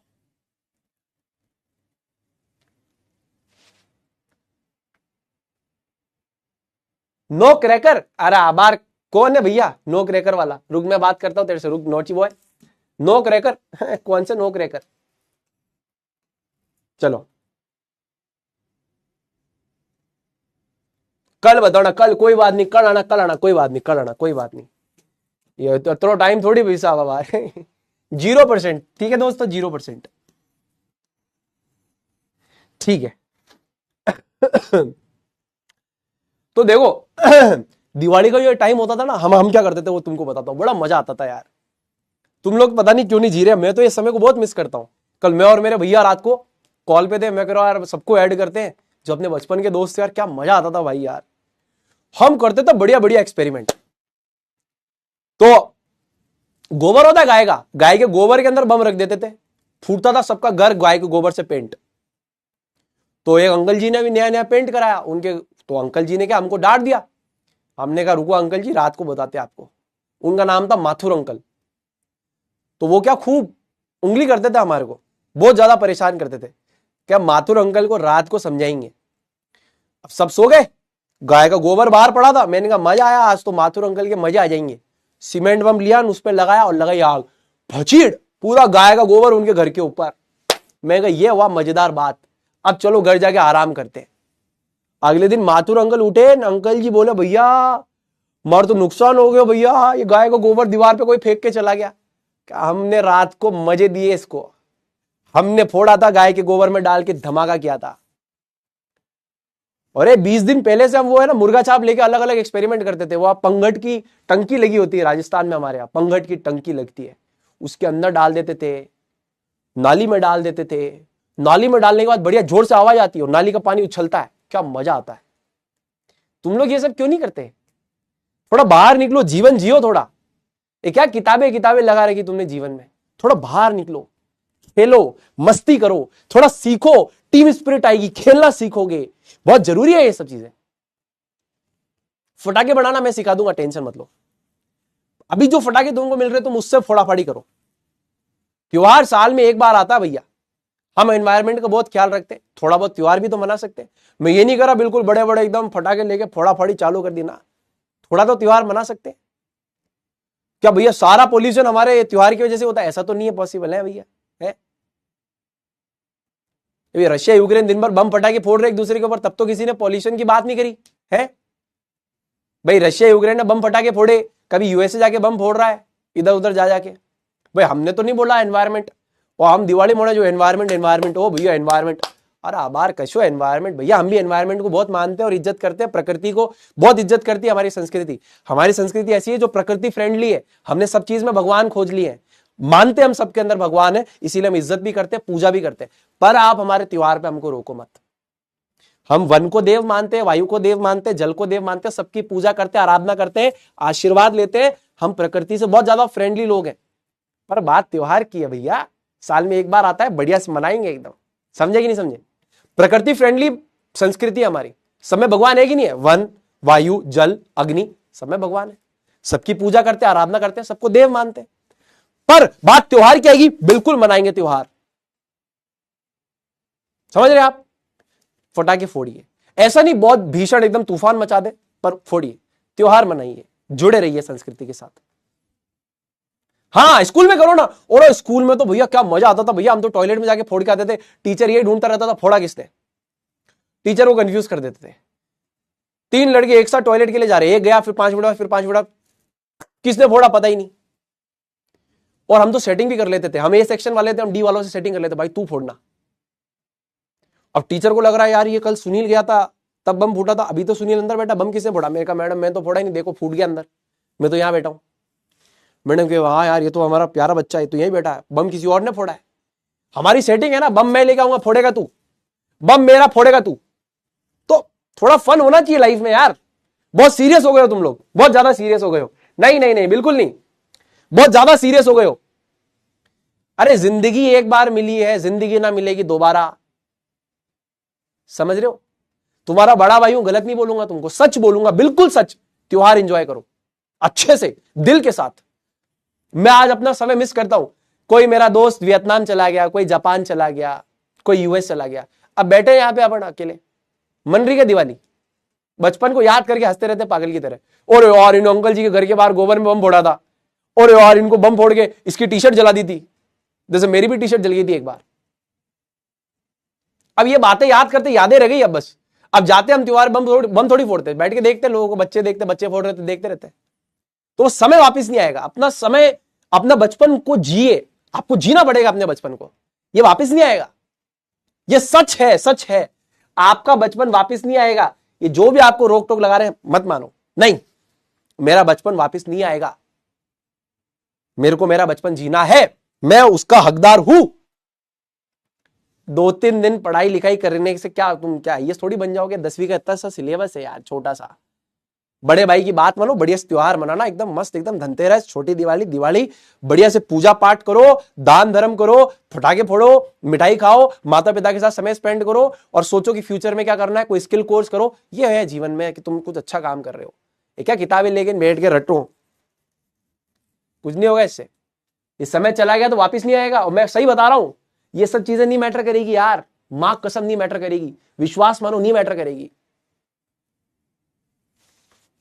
है। चलो आ जाओ, introduction to saturated and unsaturated hydrocarbon. देखो नंबर तो तुम्हारी गारंटी आ जाएंगी, ये मैं गारंटी दे रहा हूं तुमको। तुम अगर मेरे लेक्चर देख के जा रहे हो, इतने नंबर मैं तुमको दिला दूंगा। उड़ान चैंपियन में आओगे तो इतने में इतने दिला दूंगा, ये तो गारंटी मैं दे रहा हूं, ठीक। पर क्या तुम ये बोल सकते हो कि तुमने अपनी लाइफ को एंजॉय किया? नहीं। मैं इतने सारे टॉपर से मिलता हूं, मैं पूछता हूं तुमने क्या कॉम्प्रोमाइज किया? कि खेलने कॉम्प्रोमाइज कर दिया, हेल्थ कॉम्प्रोमाइज हो गई। जो चला गया समय वो चला गया, वापस तो आएगा नहीं। 10वीं के बाद वो ज्यादा मेहनत है 11वीं 12वीं में, और उससे ज्यादा मेहनत है कॉलेज में, उसके ज्यादा मेहनत है आगे जॉब में। Enjoy enjoy enjoy. अगले साल ये समय नहीं आएगा, 11वीं 12वीं में जेई नीट की तैयारी में घुस जाओगे, नहीं आएगा समय। वहां कूद जाओगे तो नहीं आएगा समय, फिर तो डेफिनेटली भूल जाओ। अभी अच्छे से मनाओ दिवाली। तो कमेंट में लिखो दिवाली मनाऊंगा सारे के सारे। अरे यार ये समय वापस नहीं आएगा, लिखो कमेंट में दिवाली मनाऊंगा, दिवाली मनाऊंगा, कोई दिक्कत नहीं है। कमेंट में लिख दो बढ़िया से, भैया आज जाऊंगा आपकी क्लास के बाद और दोस्तों के साथ फटाके फोड़ूंगा, मस्ती करूंगा। ये समय जीने के लिए है। जाओ सारे के सारे लिखो कमेंट में, सारे के सारे लिखो, दिवाली मनाऊंगा, कमेंट में लिख दो, ये डेडिकेशन मेरे को चाहिए, दिवाली मनाऊंगा, ये जरूरी है, लिख दो कमेंट में। हां, ईमानदारी के साथ माता पिता के साथ दिवाली मनानी है, दोस्तों के साथ मस्ती करनी है, समय वापस नहीं आएगा, विश्वास मानो। मैं आज भी मिस करता हूं वो अनुज, अग्रज, अमित, अंकित, नोनू, नोनी, सब लोगों को मिस करता हूं। सब अलग अलग चले गए, सब अलग अलग हैं, क्या करें। अब मैं और बड़े भैया बस बैठे रहते हैं, मैं नाली में सोडियम डाल रहा रहता हूं, भैया देख के वीडियो बना रहे होते हैं, बस यही चल रहा होता है। सबकी जिंदगी में सब आगे आगे चले गए। चलो आ जाओ भाई, बुरा तो लगता है पर तुमको सच भी तो बताना है? हाँ चलो आ जाओ, चालू करेंगे सैचुरेटेड और अनसैचुरेटेड हाइड्रोकार्बन के बारे में। ठीक है, अब देखो सैचुरेटेड और अनसैचुरेटेड का मतलब क्या है, पहले उसको समझते हैं। देखो एक टर्म है सैचुरेटेड, एक टर्म है अनसैचुरेटेड। क्या मतलब है सुनील भाई इसका? जैसे तुमने बोला कि सुनील भाई अब मैं अपने जीवन में सैचुरेट हो गया हूं, मैं जितना मैक्सिमम कर सकता था उतना मैक्सिमम मैंने कर लिया, तो ये सैचुरेशन हो गया। जैसे तुमने बोला कि मैं 8 घंटे मैक्सिमम पढ़ सकता था, मैंने 8 घंटे पढ़ाई कर ली, मैंने ये कर लिया, मैंने वो कर लिया, जो मैक्सिमम मैं कर सकता था मैंने कर लिया, दैट मीन्स आप बोलोगे कि मैं सैचुरेट हो चुका हूं। ऐसे ही हमारे पास सैचुरेटेड और अनसैचुरेटेड हाइड्रोकार्बन होते हैं। तो सबसे पहला जो डाउट बच्चे को आता है, हाइड्रोकार्बन क्या होता है? हाइड्रोकार्बन क्या होता है? हाइड्रोकार्बन का मतलब होता है hydrogen and carbon containing compounds. Hydrogen and carbon containing compounds. ठीक है दोस्तों, hydrogen and carbon containing compounds are called as hydrocarbons. Hydrocarbons यानी कि ऐसे कंपाउंड जिसमें हाइड्रोजन और कार्बन हो। अब एक है सैचुरेटेड, एक है अनसैचुरेटेड। भैया ये क्या है सैचुरेटेड और अनसैचुरेटेड? यानी यहां पे ऐसा क्या हो रहा है, सैचुरेटेड हाइड्रोकार्बन में क्या होता है कि जो कार्बन एटम्स हमारे पास होते हैं, these are saturated with maximum number of hydrogen atoms. Saturated hydrocarbon में क्या होता है कि कार्बन एटम्स पे जितने मैक्सिमम हाइड्रोजन एटम्स अटैच हो सकते हैं उतने मैक्सिमम हाइड्रोजन एटम्स अटैच्ड है, और इसी की वजह से यहां पर नो मल्टीपल बॉन्ड्स यानी कि डबल और triple bonds are present between the carbon atoms. समझा नहीं सुनील भैया? समझा नहीं? थोड़ा अच्छे से और बताओ। हाइड्रोकार्बन्स मतलब जिसके अंदर कार्बन और हाइड्रोजन वाले कंपाउंड्स हो। सैचुरेटेड हाइड्रोकार्बन मतलब कि कार्बन एटम्स जो है वहां पर जितने मैक्सिमम हाइड्रोजन एटम अटैच हो सकते हैं वो अटैच्ड है। यानी कार्बन जो है फॉर एग्जांपल 4 बॉन्ड बनाता है, तो वो मैक्सिमम जो बॉन्ड हाइड्रोजन के साथ बनाएगा ताकि जो कार्बन कार्बन एटम है उनके बीच में सिर्फ सिंगल बॉन्ड हो, कोई भी मल्टीपल बॉन्ड नहीं होगा। जैसे मान लो 4 कार्बन एटम है, 1 2 3 4, इन चारों के बीच में जो है कार्बन कार्बन के बीच में सिंगल बॉन्ड होगा, और बाकी इनकी जो वैलेंसीज है ना, जो बाकी बॉन्ड है उस पर हाइड्रोजन अटैच होंगे। तो एक कार्बन पे जितने मैक्सिमम हाइड्रोजन अटैच हो सकते हैं यानी कि उसको सैचुरेट कर सकते हैं, उतने हाइड्रोजन उसको सैचुरेट कर देंगे, जिसकी वजह से कार्बन पे कोई भी मल्टीपल बॉन्ड डबल या ट्रिपल बॉन्ड नहीं होगा। कार्बन कार्बन के बीच में डबल बॉन्ड ट्रिपल बॉन्ड नहीं होगा। माफी चाहूंगा, लेकिन अगर मैं बोलूं कि कार्बन कार्बन एटम्स के बीच में डबल बॉन्ड है, ट्रिपल बॉन्ड है, यानी कि मल्टीपल बॉन्ड है, डबल बॉन्ड और ट्रिपल बॉन्ड है, तो यहां पे कार्बन एटम्स जो है उसमें maximum number of hydrogen attach नहीं, यानी कि वो सैचुरेटेड नहीं है मैक्सिमम नंबर ऑफ हाइड्रोजन से। तो carbon atoms are not saturated with maximum number of hydrogen atoms. ये अनसैचुरेटेड हाइड्रोकार्बन है।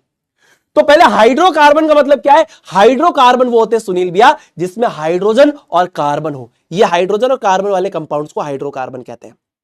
सैचुरेटेड और अनसैचुरेटेड, सैचुरेटेड का मतलब क्या है?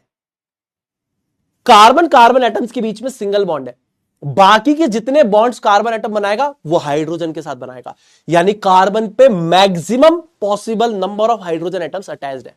तो हम कहेंगे कि कार्बन सैचुरेटेड है, इसे सैचुरेटेड हाइड्रोकार्बन कहते हैं, कि जितने मैक्सिमम हाइड्रोजन अटैच हो सकते थे उतने मैक्सिमम हाइड्रोजन कार्बन पे अटैच्ड है। पर अगर ऐसा हो कि कार्बन कार्बन के बीच में डबल बॉन्ड, ट्रिपल बॉन्ड, है ना, ऐसे मल्टीपल बॉन्ड्स आए, तो अब कार्बन पे मैक्सिमम नंबर ऑफ हाइड्रोजन नहीं है, क्योंकि कार्बन तो 4 ही बॉन्ड बनाएगा। अब कुछ कार्बन में डबल बॉन्ड है, किसी में ट्रिपल बॉन्ड है, तो वो कार्बन पे एक हाइड्रोजन ही अटैच हो सकता है। तो यहां पे carbon is not saturated with maximum number of hydrogen atom, क्योंकि यहां पे कार्बन जो है उसके बीच में मल्टीपल बॉन्ड्स है, लाइक डबल और ट्रिपल बॉन्ड्स है। इसी चीज को अभी हम आगे समझेंगे, आइए समझते हैं, ध्यान से सुनिए। अब सैचुरेटेड और अनसैचुरेटेड हाइड्रोकार्बन्स के फर्दर 3 प्रकार है। सबसे पहला सैचुरेटेड हाइड्रोकार्बन्स जो है वो होते हैं एल्केन, और अनसैचुरेटेड हाइड्रोकार्बन्स जो हमारे पास होते हैं वो होते हैं एल्कीन और एल्काइन। पहले नाम याद करो, saturated hydrocarbons are alkanes, unsaturated hydrocarbons are alkenes and alkynes. ठीक है, अब general formula now this is defined for 1 double and 1 triple bond in a hydrocarbon. याद रखिएगा, ये जो जनरल फॉर्मूलाज है ये किसके लिए डिफाइंड है, ये मैं भी आपको समझाऊंगा।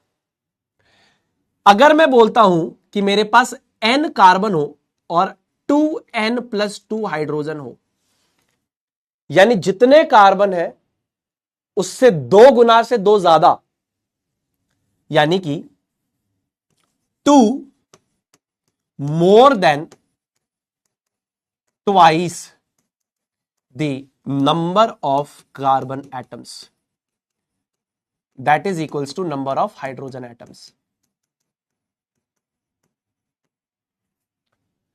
For example, अगर मैं बोलता हूं 2 कार्बन एटम है तो हाइड्रोजन कितने होंगे, जस्ट ट्वाइस करो, 2 दूनी 4, 4 + 2 6, 2 कार्बन है तो 6 हाइड्रोजन होंगे। 2 more than twice the number of carbon atoms is equals to number of hydrogen atoms। ठीक है, जैसे कह दो ना P+2, कह दो ना P+2, कह दो ना, तो number of hydrogen atoms is twice the number of carbon atoms। क्या मतलब है, फॉर एग्जाम्पल 2 कार्बन है 4 हाइड्रोजन होंगे, 2 कार्बन है जस्ट ट्वाइस करो 4, 2 ऐड करो 6, 2 carbon 6 hydrogen alkane, 2 carbon 4 hydrogen alkene, n carbon है 2n-2 हाइड्रोजन है, यानी कि 2 less than twice the number of carbon atoms is equals to number of hydrogen atoms। यानी कि जो नंबर ऑफ हाइड्रोजन एटम्स है, फॉर एग्जाम्पल कार्बन के atoms हमारे पास n है तो जस्ट ट्वाइस करके 2 माइनस कर दो। फॉर एग्जाम्पल अगर कार्बन के एटम्स 2 है, ट्वाइस करो 4, 2 माइनस करो 2, C2H2, 2 less than twice the number of carbon atoms is equals to number of hydrogen atoms। ध्यान से सुनो, अगर यहां पे n कार्बन है तो जस्ट ट्वाइस करके 2 ऐड कर दो एल्केन, n कार्बन है जस्ट ट्वाइस कर दो एल्कीन, n कार्बन है ट्वाइस करके 2 माइनस कर दो, इतने हाइड्रोजन एटम्स हो जाएंगे एल्काइन। समझ में आया, ये है सैचुरेटेड, ये है अनसैचुरेटेड, ये है अनसैचुरेटेड। अब ध्यान से सुनना, यहां पे सिंगल कोवेलेंट बॉन्ड होता है बिटवीन कार्बन एटम्स। जितने भी कार्बन एटम्स होंगे उनके बीच में सिंगल कोवेलेंट बॉन्ड होगा। There is no multiple bond like double और ट्रिपल बॉन्ड, इसीलिए तो इसको सैचुरेटेड कहते हैं। सैचुरेटेड हाइड्रोकार्बन को सैचुरेटेड क्यों कहते हैं, क्योंकि कार्बन एटम्स के बीच में सिंगल बॉन्ड्स है और बाकी वैलेंसीज को सेटिस्फाई करने के लिए वहां पे हाइड्रोजन एटम्स ऐड हो जाते हैं, इसीलिए हम इसको बोलते हैं सैचुरेटेड हाइड्रोकार्बन। तो सिंगल कोवेलेंट बॉन्ड होता है कार्बन एटम्स के बीच में। यहां पर एक डबल कोवेलेंट बॉन्ड होता है बिटवीन 2 कार्बन एटम्स। कितनी भी बड़ी चेन हो, अगर आपका जनरल फॉर्मूला CnH2n है तो वहां पर कार्बन कार्बन एटम्स के बीच में एक ही डबल बॉन्ड होगा। बहुत सारे बच्चे क्या करते हैं, एक लंबी सी चेन मेरे पास ले आएंगे, एक डबल बॉन्ड इधर लगाया, एक डबल बॉन्ड इधर लगाया, बोले भैया ये फॉर्मूला सेटिस्फाई नहीं हो रहा। अरे मेरे राजा, ये फॉर्मूला तब सेटिस्फाई होगा जब एक डबल कोवेलेंट बॉन्ड होगा कार्बन एटम्स के बीच में, बस एक। मान लो 10 कार्बन की चेन है ना, तो सिर्फ कोई भी एक जगह पे 2 कार्बन एटम्स के बीच में एक डबल बॉन्ड होगा, बस। ये 2 कार्बन एटम, इनके बीच में एक डबल बॉन्ड है, एक ही डबल बॉन्ड होगा उसमें, तो ये फॉर्मूला सही है। सिमिलरली एक ट्रिपल कोवेलेंट बॉन्ड होगा between 2 carbon atoms, between 2 carbon atoms, ठीक है ना, या बिटवीन कार्बन एटम्स।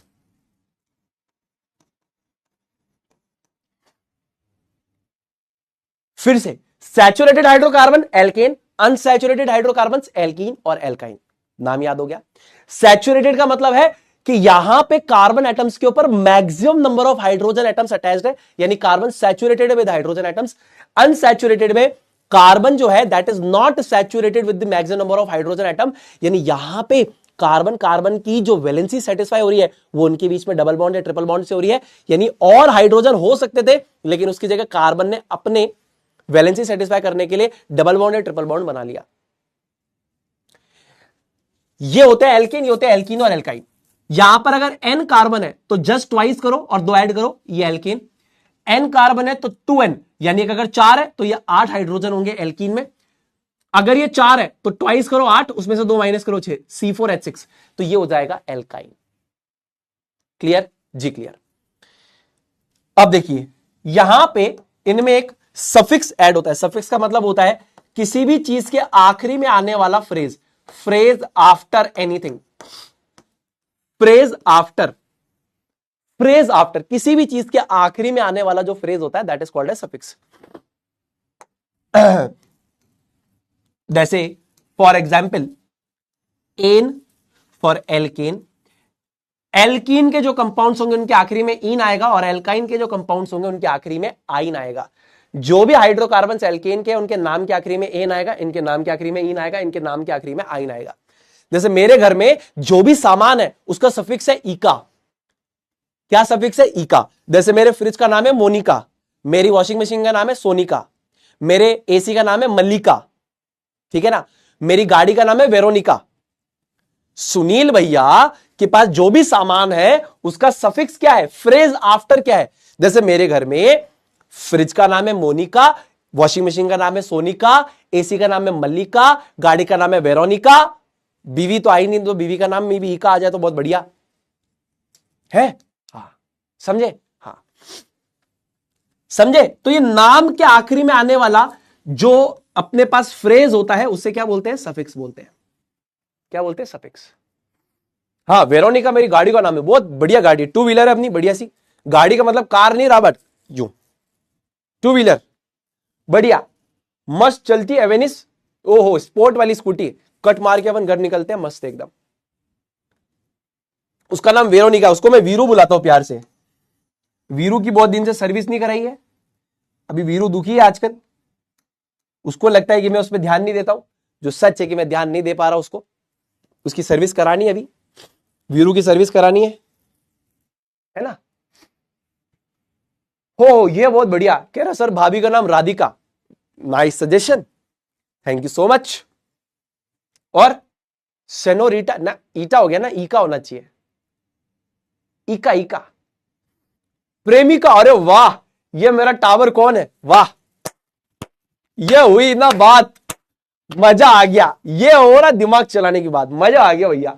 सुनील भैया की ईका सीरीज, वाह भैया ये बहुत बढ़िया बोला यार, मजा आ गया यार, ये मेरे दिल में रह गया यार, ये मेरे दिल में रह गया यार भैया यार। प्रेमिका, वाह यार भाई यार, मजा आ गया यार, बहुत बढ़िया। और दीपिका, हाँ हाँ ये भी सही है, दीपिका। तुम खतरनाक हो रहे सारे के सारे, बस वही है ना, तुम्हारा टैलेंट सही जगह यूज नहीं हो पा रहा। वो देखो कितने नाम आ गए, ओ ये कोई खतरनाक आयो, आभार करो मंजुलिका ये भी ओपी खतरनाक भाई, बहुत मजा आया यार मंजुलिका। आप अगले किसी सामान का नाम मंजुलिका रखेंगे, यस थैंक यू भाई, पक्का। मेरी गन जो बनाऊंगा ना उसका नाम मंजुलिका रखूंगा, कमिटमेंट, एक का नाम प्रेमिका, एक का नाम मंजुलिका, उड़ान वालों के नाम पे, गारंटी। मजा आ गया, वेरी गुड। क्या नामकरण किया यार, मैं तो ये इधर उधर बावड़ों की तरह नाम सोचता रहता हूं, तुम्हारे से पूछ लूंगा अगली बार। खतरनाक टावर हो यार तुम लोग, मजा आ गया यार, वेरी क्रिएटिव। ऋतिका,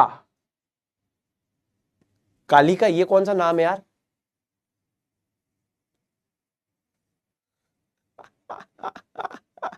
क्या रसमलाई का, ये कौन सा नाम है भाई? ये देखो सबके आखिरी में आके एक जोड़ दे जा रहे हैं। ऋतिका, हाँ ये भी सही है। वमिका, और कतरो अंग्रेज नाम हो गया वमिका। खैर वेरोनिका भी अंग्रेज नाम है, नाम तो बढ़िया है यार, मजा आ गया यार दोस्तों यार, ये बहुत बढ़िया नाम लगे यार, प्रेमिका और मंजुलिका। क्रिएटिव तो हो तुम लोग, देख रहे हो तुम्हारी क्रिएटिविटी कितनी बढ़िया है, पर यूज ही नहीं हो पा रही क्रिएटिविटी। हाँ ये देखो जामुनिका। अब बेटा काम कर, सारी सब्जियों हो गए और जो भी प्याज लहसन मिठाई विठाई सबके नाम के आगे इका लगा दे। लसनिका है ना, हल्दी निका, मिर्ची निका, छोला टिक्का निका, सब में इका लगा दे बेटा। अलग टावर मारो, खुश हो रही हो बेटा, ये पढ़ लो, फिर मैं एक छुट्टी पे जा रहा हूं फिर कल, है ना। मैंने तो कहा था देखो, मैं तो त्योहार नहीं मिस करता, मैं तो कल घर जा रहा हूं भैया, अपन तो कल छुट्टी पे चल जाएंगे भैया, तो अच्छे से पढ़ लो, फिर दिवाली के बाद क्लास होगी तो थोड़ा खींच लूंगा क्लास, थोड़ा सा देख लेना, है ना। गुस्सा गुस्सा मत कर लेना कि यार ये भैया यार ये क्या गलत बात है यार, समझ जाओ थोड़ा, है आ जाओ। अब देखो प्रीफिक्स का मतलब क्या होता है? प्रीफिक्स का मतलब होता है phrase before, phrase before root word, और सफिक्स का मतलब होता है फ्रेज आफ्टर रूट वर्ड। यानी कि रूट वर्ड के पहले आता है प्रीफिक्स, रूट वर्ड के बाद में आता है सफिक्स। रूट वर्ड क्या होता है बताऊंगा। रूट वर्ड का मतलब होता है नंबर ऑफ कार्बन एटम्स एक चेन में कितने होंगे, नंबर ऑफ कार्बन एटम्स एक चेन में कितने होंगे, दैट इज रूट वर्ड। तो प्रीफिक्स जो पहले आता है रूट वर्ड के, रूट वर्ड बताता है नंबर ऑफ कार्बन एटम्स। इसके बाद आता है सफिक्स, दो आते हैं, पहला प्राइमरी दूसरा सेकेंडरी। प्राइमरी सफिक्स आता है किसके लिए? एल्केन, एल्कीन एंड एल्काइन के लिए, और सेकेंडरी सफिक्स आता है फंक्शनल ग्रुप के लिए। अभी फंक्शनल ग्रुप आए नहीं है तो आप सेकेंडरी सफिक्स को इग्नोर कर सकते हैं। प्रीफिक्स आता है आपका सब्स्टिट्यूएंट्स के लिए, ये भी अभी तक आए नहीं है, सब्स्टिट्यूएंट्स या जिनको हम बोलते हैं साइड चेन, ना तो ये अभी आई है। तो अभी बस आप ये देखिए कि प्रीफिक्स भी नहीं यूज होगा और सेकेंडरी सफिक्स भी यूज नहीं होगा। नामकरण करने के लिए आपके कोर्स में रूट वर्ड यानी कि नंबर ऑफ कार्बन एटम से पहले प्रीफिक्स आता है। प्रीफिक्स होता है सब्स्टिट्यूएंट्स या साइड चेन्स के लिए, वो है नहीं। प्राइमरी सफिक्स और सेकेंडरी सफिक्स आता है, प्राइमरी सफिक्स आता है एल्केन, एल्कीन, एल्काइन के लिए, सेकेंडरी सफिक्स आता है फंक्शनल ग्रुप के लिए। ठीक है, अभी आपके पास सिर्फ ये दो चीजें हैं। जब आप हाइड्रोकार्बन्स की बात कर रहे हैं तो आपके पास ये दो चीजें हैं, अभी इनकी ये चीजों के बारे में हम बात नहीं करेंगे।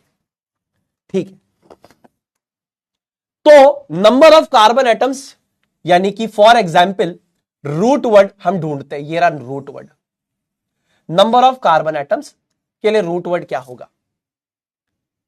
अगर मान लीजिए चेन में एक कार्बन है यानी कि n=1 है तो बोलेंगे मैथ। चेन में दो कार्बन है यानी कि फॉर एग्जाम्पल 2 है तो बोलेंगे एथ। चेन में 3 कार्बन है तो बोलेंगे प्रॉप। चेन में 4 कार्बन है तो बोलेंगे ब्यूट। चेन में 5 कार्बन है तो बोलेंगे पेंट।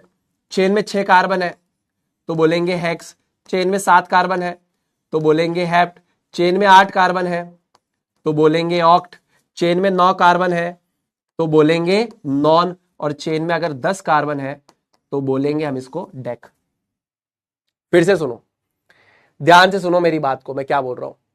अगर आपके पास एक कार्बन है तो रूट वर्ड है मैथ, 2 है तो एथ, 3 है तो प्रॉप, 4 है तो ब्यूट, 5 है तो पेंट, 6 है तो हेक्स, 7 है तो हेप्ट, 8 है तो ऑक्ट, 9 है तो नॉन, 10 है तो डेक्ट। बोलो फिर से, 1 है तो मैथ, 2 है तो एथ, 3 है तो प्रॉप, 4 है तो ब्यूट, 5 है तो पेंट, 6 है तो हेक्स, 7 है तो हेप्ट, 8 है तो ऑक्ट, 9 है तो नॉन, 10 है तो डेक्ट। फिर से, 1 है तो मैथ, 2 है तो एथ, 3 है तो प्रॉप, 4 है तो ब्यूट, 5 है तो पेंट, 6 है तो हेक्स, 7 है तो हेप्ट, 8 है तो एक्ट, 9 है तो नॉन, 10 है तो dec. Meth eth prop but pent, meth eth prop but, meth eth prop but pent, hex hept oct non dec. Meth eth prop but pent hex hept oct non dec. और भैया एक तो एक ही खतरनाक आदमी आ गया, कह रहा पनीर टिक्का नाम रखना। खतरनाक आदमी भाई साहब, भीषण खतरनाक आदमी भाई साहब, मजा आ गया यार। एक कार्बन मैथ, 2 कार्बन एथ, 3 कार्बन प्रॉप, 4 कार्बन ब्यूट। देखो फिर से कोई छेड़खानी करके गया। Meth eth prop but pent hex hept oct non और डेक। एक कार्बन है तो मैथ, 2 कार्बन है तो एथ, 3 कार्बन है तो प्रॉप, 4 है तो ब्यूट, 5 है तो पेंट, 6 है तो हेक्स, 7 है तो हेप्ट, 8 है तो ऑक्ट, 9 है तो नॉन और 10 है तो डेक। अभी आपको क्या यूज करना है, ये वाला पार्ट यूज करना है सिर्फ। अभी आप ये यूज करोगे, सिर्फ सिर्फ इतना यूज करोगे, रूट वर्ड और प्राइमरी सफिक्स। ठीक, चलिए ट्राई करके देखते हैं। पहला हमारे पास है एल्केन। एल्केन का जनरल फॉर्मूला होता है CnH2n+2। CnH2n+2। एन क्या है? Number of carbon atoms. What is n? N हमारे पास ये नंबर ऑफ कार्बन एटम्स को डिनोट करता है। एन की वैल्यू को एक काम करते हैं, सबसे पहले सीधा सीधा करते हैं, एन की वैल्यू को 2 प्लेस करते हैं। एन की वैल्यू को 2 प्लेस करते हैं। एन की वैल्यू को 2 डाला तो ये हो जाएगा C2। 2 क्रॉस 2 यानी 4 + 2 6, सॉरी 4 + 2 6। एल्केन का जनरल फॉर्मूला होता है CnH2n+2। एन की वैल्यू यहां से उठा के 2 डाली तो C2H, 2 क्रॉस 2 यानी 4, 4 + 2 6। यहां पर n की वैल्यू 3 डाल दो, C3 2 क्रॉस 6 यानी कि 2 क्रॉस 3 यानी हो जाएगा, ये हो जाएगा C3 2n यानी 2 क्रॉस 3 यानी 6 हो जाएगा। n = 4 लो, C4H 2 cross 4 8, 8 - 2 6। C4 2n - 2, 2 × n यानी कि 4, 2 × 4 8, 8 - 2 6, C4H6। अब ध्यान से इसका नाम लिखो। मैंने पहले ही बोला यहां पे आपके पास प्रीफिक्स कुछ नहीं है, यहां पे आपके पास सेकेंडरी सफिक्स कुछ नहीं है, आपके पास सिर्फ ये 2 चीजें हैं।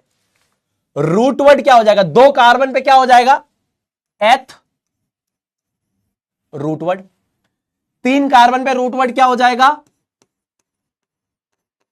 4 कार्बन पे रूट वर्ड क्या हो जाएगा? देखो 2 कार्बन पे रूट वर्ड एथ, 3 पे प्रॉप, 4 पे ब्यूट, प्लस प्राइमरी सफिक्स क्या हो जाएगा? ये एल्केन कैटेगरी को बिलोंग करता है तो प्राइमरी सफिक्स हो जाएगा एन।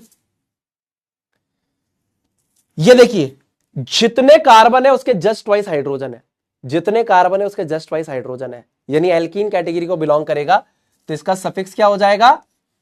ENE। जितने कार्बन है उसका जस्ट ट्वाइस करो तो 8 होता है, उसमें से 2 कम करो तो ये आइन सीरीज है, एल्काइन सीरीज है। क्या है? Alkyne series. जितने कार्बन है उसका जस्ट ट्वाइस करो 4 और उसमें 2 ऐड करो 6, C2H6 एथ और एन। 3 कार्बन है तो प्रॉप, जितने कार्बन है उसके जस्ट ट्वाइस हाइड्रोजन है तो इन, जितने कार्बन है उसके जस्ट ट्वाइस से 2 कम है तो आइन। तो यहां पे आंसर क्या हो जाएगा? यहां पे आंसर हो जाएगा हमारे पास इथेन, यहां पर आंसर हो जाएगा हमारे पास प्रोपीन और यहां पर आंसर हमारे पास हो जाएगा butyne. Ethane, propene, butyne. Clear है बात? क्लियर है बात? Ethane, propene, butyne. क्लियर है नहीं क्लियर है बात? ये इथेन, प्रोपीन, ब्यूटाइन। क्लियर हुई बात? कुछ कुछ क्लियर हुई, कुछ कुछ क्लियर हुई। सवाल सॉल्व करो फटाफट से, सवाल सॉल्व करो। Which among the following is an alkene, फटाफट से आइडेंटिफाई करो। C2H6, C3H8, C5H10, C6H10। जल्दी से बताओ इसमें से कौन सा एल्कीन है। 3, 2, 1, हियर वी गो। जल्दी बता दो फटाफट से।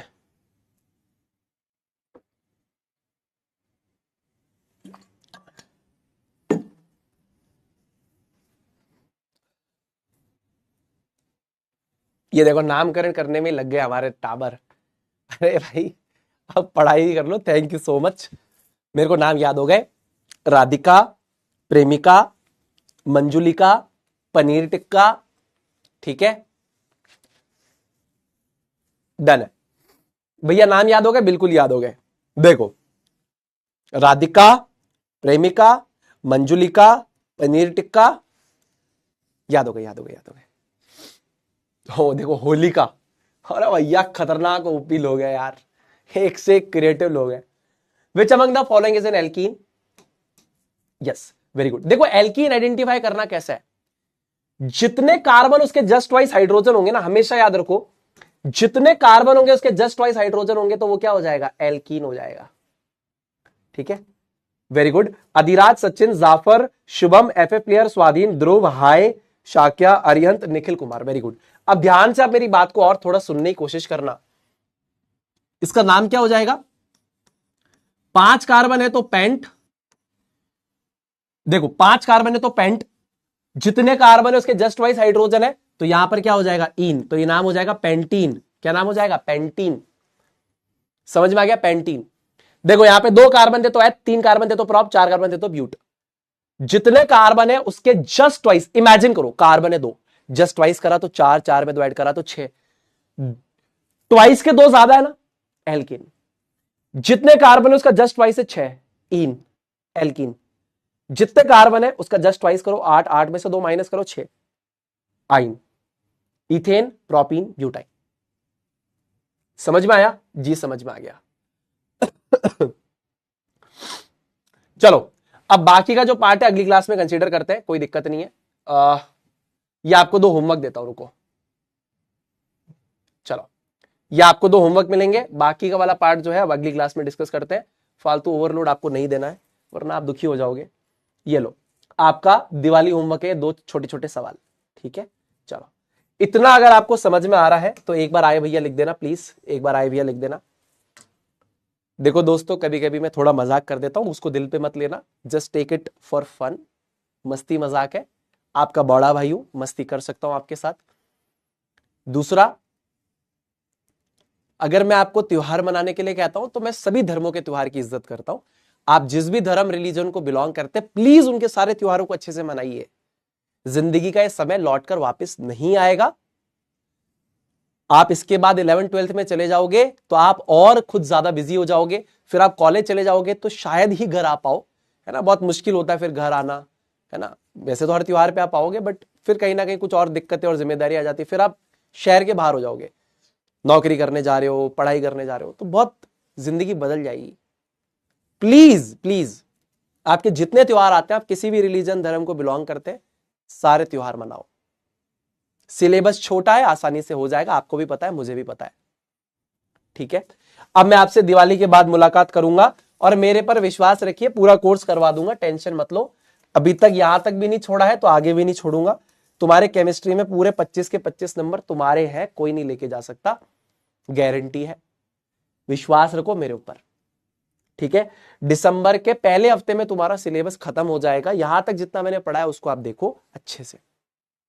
आफ्टर दिवाली कंटिन्यू करेंगे अब, ठीक है। मैं भी त्योहार मनाता हूं और एक्सपेरिमेंट्स करूंगा त्योहार पे जाके, तुम लोग भी अपने अच्छे से त्योहार को मनाओ, एक्सपेरिमेंट्स करो और एंजॉय करो बहुत सारा।